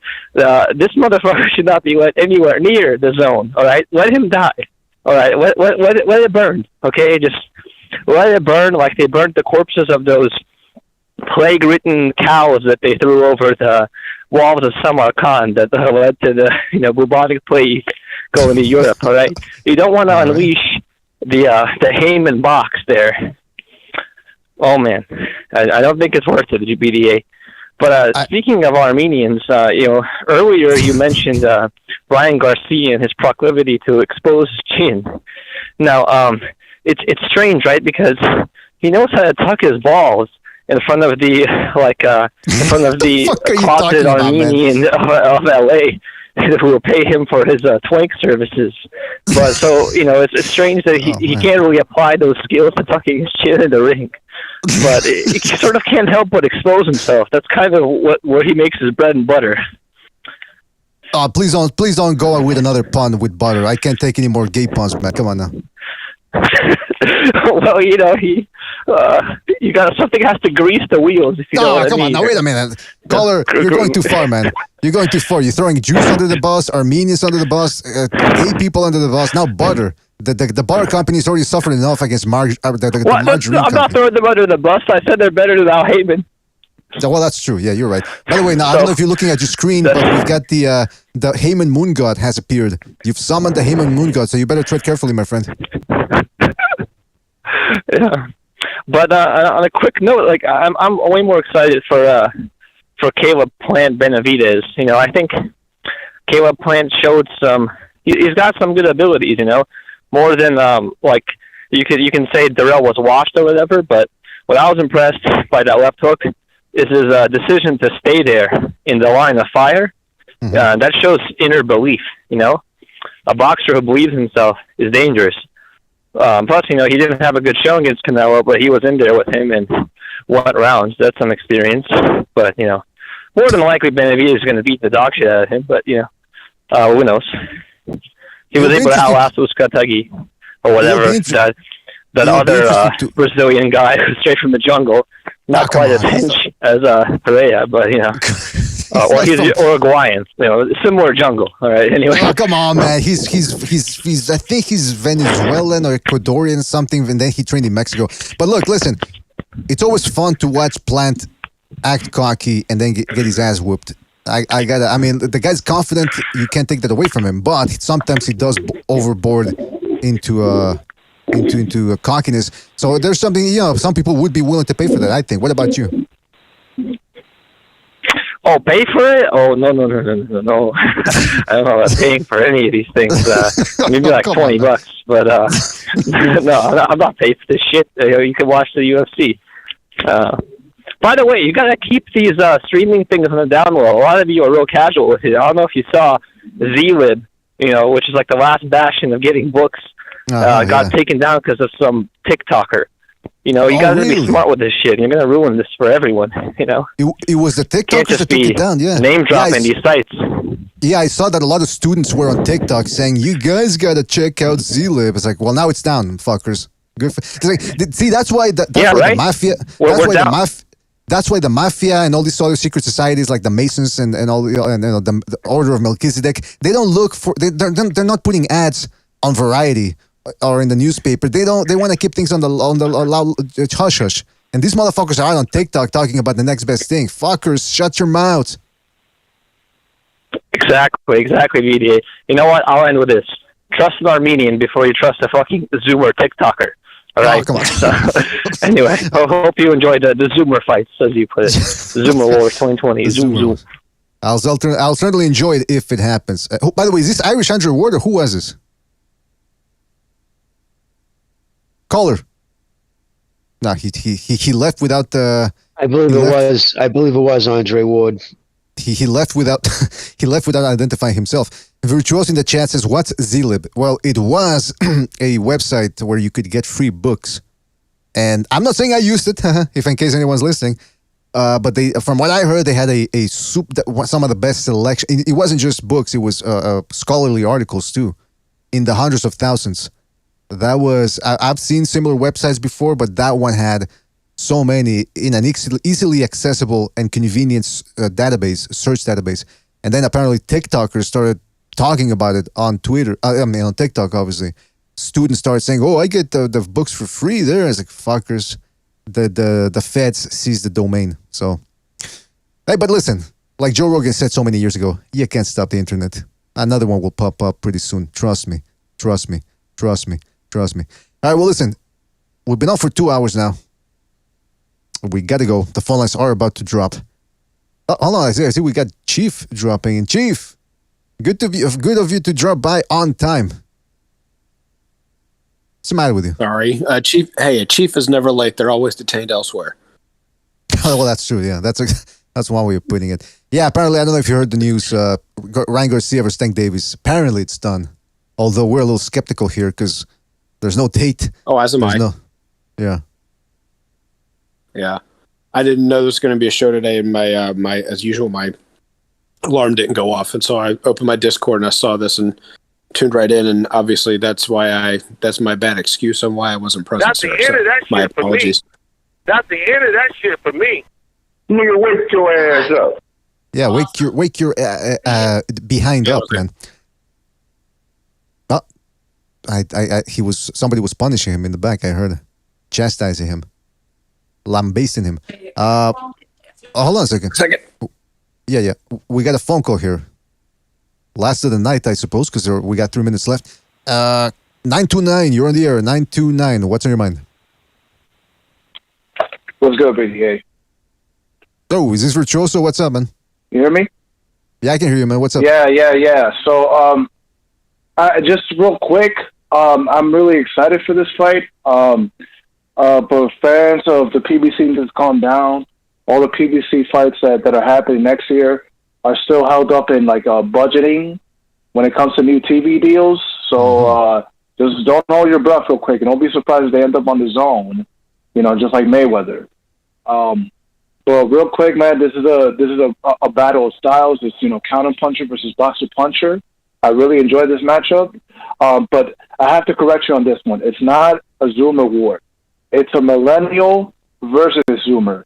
Oh. We have to understand that Tank is really old.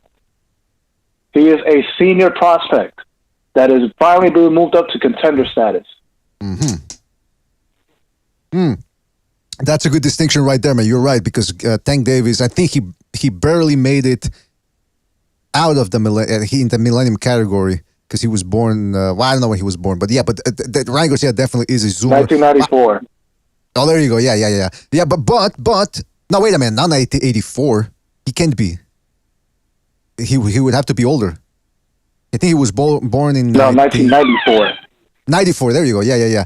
So barely 90 seconds. He barely made it into that one. Yeah, but for all intents and purposes, they act like Zoomers. Let's just put it that way. Yeah. So who are you picking for that one, Virtuoso? You know what? It's for me. It's just kind of a toss-up fight for now. I do probably favor Tank in this one, though. Just because he probably knocks him out, and through 60 seconds. Ryan Garcia's tendency to lose his chin open. Yeah, that's what a lot of people are going for. The odds are 2-1, so they're juicy odds. If you want to, but Ryan Garcia, he can pepper him with shots, man. They can move around, man. I guess we'll see what happens, man. Jeez, Luis, I'm very intrigued. I think it's a 50-50 fight, man. Yeah, it is. Both have knockout power. That's what's gonna make it fun, I believe. So okay, so you don't want to pick somebody right off the bat. Yeah, that's fine. That's fine. We'll talk more about it. Yeah. I'll just wait for your film breakdowns. All right, fantastic, man. They're coming, man. Believe me. All right, listen, Virtuoso, anything else you want to say before we move on? Nah, man, really good show yesterday, man. About the pound for pound. 10 seconds. Very informative, very, knowledgeable stuff, from Jimmy too, All right. Well, listen, thank you, man. Really appreciate it. Glad you enjoyed it, and see you around. All right, man. Call back next time. No problem, man. Take care, guys. All right, you too, man. And now we got the final call of the night. 2:05 was able to sneak in before. Just 10 seconds were left before the lines closed, so you got in there before the 2:05. Can you hear me? What's up, BDA? What's happening, family? Oh, Uncle Charles, you made it right at the end, man. Very dramatic. Yeah, man. Hey, that's just God's look, man. Let me tell y'all something, man. Ryan Garcia finna fight Tank Davis. He ain't got enough ass back there to fight Tank. I'm telling you that right now, because he gonna bloody him up. Tank, all the people he fought, he fighting the real one now. He fighting not a boxer, but he's fighting what you call a model. And, when he pulls his Sears Roebuck and pulls at these cereal commercials, he gonna beat the hell out of Garcia. He gonna beat his ass. I guarantee you that. Let me say this, man, and that's my comment on that. Let me say y'all in fair warning before y'all close down for the night. For y'all, ladies and gentlemen, y'all sit down and say your prayers tonight and go to bed. Let me explain something to you about the world. Do not let nobody take you somewhere you don't know where the hell you going. My auntie husband took me down to his friends he grew up with. And I said, God damn it, this must be the house of horrors. Because he had a dude sitting in the front room. Before I got in there, the house smelled like turpentine and ass. And so I knew I was in trouble. Then this guy got a head so big, I don't even know how the hell he was sitting in a chair. And all of a sudden, I said, hey, man, what's up, man? And he put one thing up in there. He didn't say anything. He reached up on the cover. And he put some thing to his throat. He said, "What's going on, man?" I said, "Oh, hell, I know I'm in trouble now." And I said, "If you want a beer?" I say, "Yeah, man, I'll take anything right now." And he said, I said, "Well, anyway, I got to use the bathroom. Where your bathroom at?" "It's in the hallway." I'm thinking he's telling me it's in the hallway to the left or in the hallway to the right. The damn bathroom is in the hallway in the bucket. I said, "Now that's it. I got to go, goddamn." I got to go push out there. Some damn lady came up on the push. She looked like a Mr. Hulk Hogan and Conan the Barbarian. And she systematically tell us for 2 or 3 minutes how she cut up some food on Friday night. And the man said, "The police going to be looking for you." She said, "The police is looking for me." And they was there. I was like, hell no. Don't ever let nobody take you where you don't know where you going. And that's all I got to say. Appreciate it, BDA. I appreciate your call there, Uncle Joss. Always good to hear from you and always spreading the wisdom. All right, take it easy, Uncle Joss. the hallway was the bathroom, man. There was a bucket in the hallway. What the fuck? What the? He must have gone into a crack house or something, man. It's like you can't tell the. Oh, man. What the fuck? He said he smelled like turpentine and ass. That should have been his first clue. All right, man. Well, listen. I can't imagine a better call to end that on. But before we do, man, anything you guys want to say Uncle before Charles always brings it, man. Always brings it. Absolutely, man. Damn, he's a funny bastard. Wisdom is often funny. Anything you guys want to say before we move on? Chief. Well, I mean, this is news, and I'm excited about it if it's real.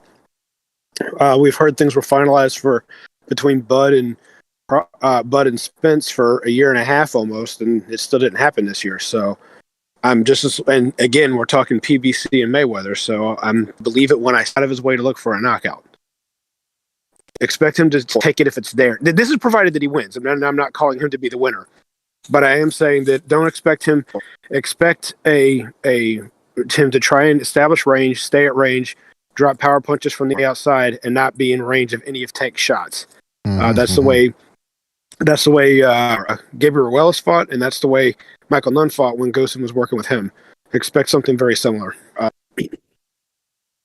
Well, listen, a lot of people are skeptical about whether it's going to happen.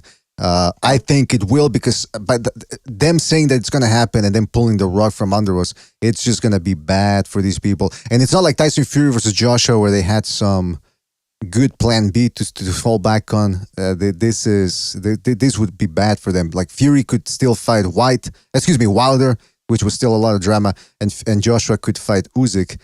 Other than that, man, these two guys are up Craps Creek with no paddle.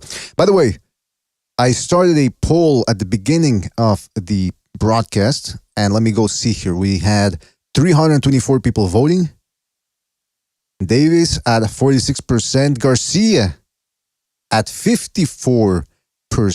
And contrary to popular opinion, or the opinion that's popular amongst a segment of the YouTube boxing community, aka the LDBC, we're not a Mexican channel. We've got a little bit of everything here. So I don't see how people, it's the Mexicans voting for Garcia. I think some people here are seeing something. To me, it's a 50-50 fight. And as you can see by the results, it's still relatively close, 46% versus 54%.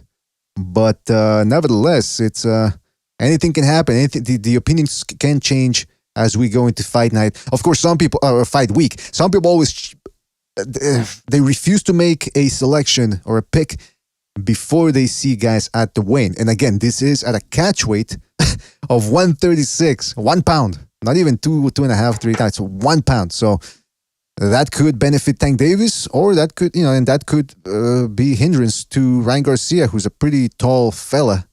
He looks like he's been filling out lately. So I don't know, man. We'll talk more about this fight as we go along. Jimmy, anything else you want to say? Jimmy Reno? Yeah. No, I'm just curious to see what happens. I'm curious actually to see. I find it hard to believe he'd fight Gary Russell Jr. I would think would be more Abramiris style level opponent. But because a couple of reasons. A, it's a tricky thing. He is even though he's inactive and irrelevant, he's still a skilled guy with fast hands. Geez, I don't know. I just find it hard to believe that's who he'd be fighting, because it wouldn't be getting him ready. It would be getting him ready to go to a camp, so he doesn't have to try to use the camp against Garcia as a fat camp. But it's a completely different type of fighter in style and everything else. So yeah, I'm just curious why, if Tank's going to have a warm up to say before Garcia, why would they make it quite possibly his best opponent he's faced in years as a warm up for a guy who traditionally doesn't face anyone good? It's just, I don't know. Maybe this is Tank putting his foot down and saying, listen, I'm tired of being punked for fighting nobody. Because I can't believe in his heart he wants to be like that. Because the kid, we can say what you want about his personality, he makes idiot moves out in the street and says stupid shit, but he's a tough kid, without a doubt, and he can fight. And I don't think he's afraid of anybody. I think the reason why he's fought nobody's is because of his handlers. That's right. And from what I can gather here, according to Rick Glazer, he says that the timeline is going to likely look like this. Tank Davis gets his fight in January, and then the Garcia fight happens in April, which you got to wonder, man, what type of opponent are they going to pick for January? Because if he has a taxing fight in January, he's probably not going to have that much time off. He's going to have to, I would imagine he'd have to be back in the gym 2 weeks after that. It'll be a soft touch. It doesn't matter. I hear what Jimmy's saying. It doesn't matter about whether it prepares him for Garcia or not if they take Gary Russell, because it's something to get him in the gym, like you said, the fat camp, to take off whatever weight he may have put on if he's still as disciplined as we think he's not, unless he's actually, doing better with himself by preparing himself and making weight easier, which we haven't heard him say he's struggling with weight and he hasn't missed the mark in a while. So by saying those two things, he might actually be dedicated to conditioning at least harder in camp, or staying more within the range in between fights. That has yet to be seen. But again, he hasn't missed weight in quite some time. So by saying that, the other thing is, what's Ryan going to do between now and then? Because he may have just fought now, but in April, he fought in spring, so that's about a year. That's about a year apart. What's he going to do? As far as what they're going to match real quick Tank with, it'll be a soft touch because I want to make sure he doesn't lose. Yeah, I don't see Ryan Garcia being pitted against Camarón Cepeda. Maybe they'll take loser Jojo Diaz, who's coming off a loss, and put him in there with him. Maybe they take Jorge Linares, because I mean those would be tune-ups. They're good fighters, but at this point they're coming off losses. Linares is on the downside, and Jojo is not a real. Diaz would be a smart match because he's a southpaw. Right. So that would at least prepare him for seeing that stance.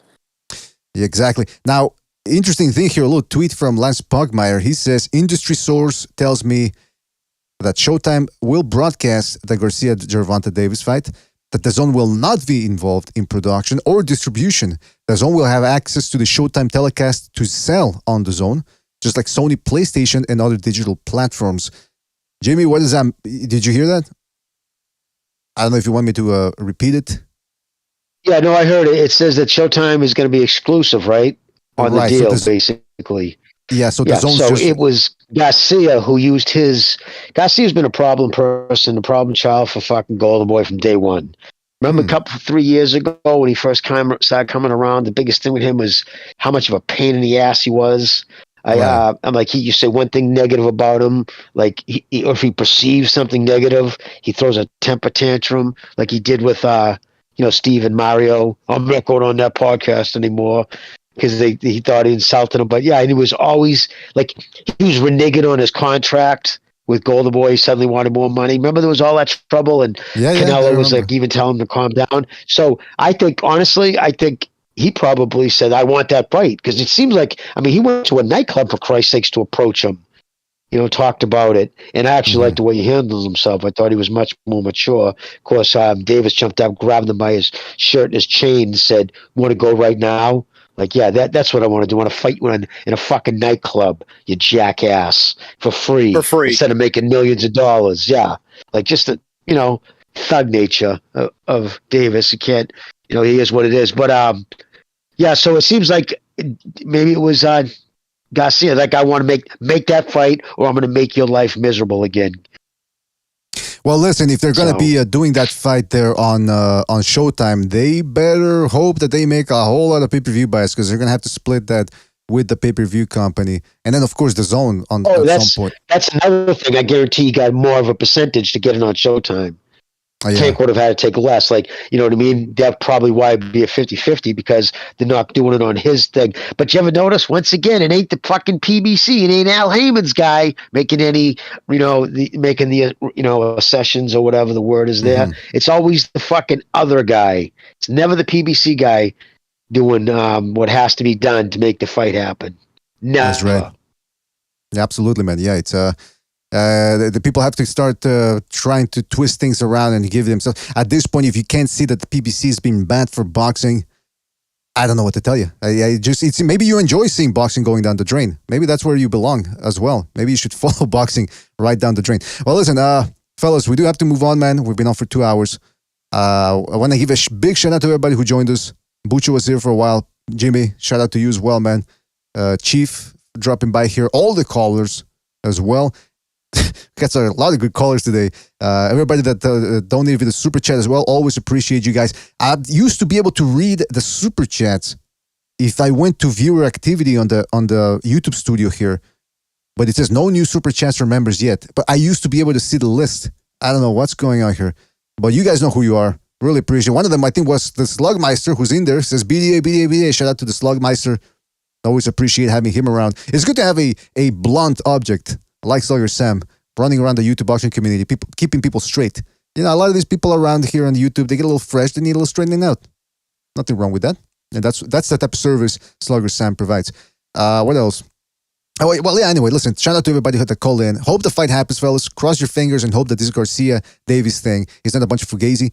Shout out to, like I said, the Slugmeister, JG, Eparokua, Vince Vegas, Fluffy Toaster 79, Abe, the Straight G Turo, What About Me, Virtuoso, JG, Vince Vega, JC, G-Men, Reverend Pickles in the house, Knockout Ned, One Foot Out the Door, shout out to One Foot Out the Door, Eddie Valenzuela, who else did I miss? Super Sardonic, J Colt, Jogger Nut, Claudio Monreal, Hawker Mustang in the house as well, shout out to Hawker.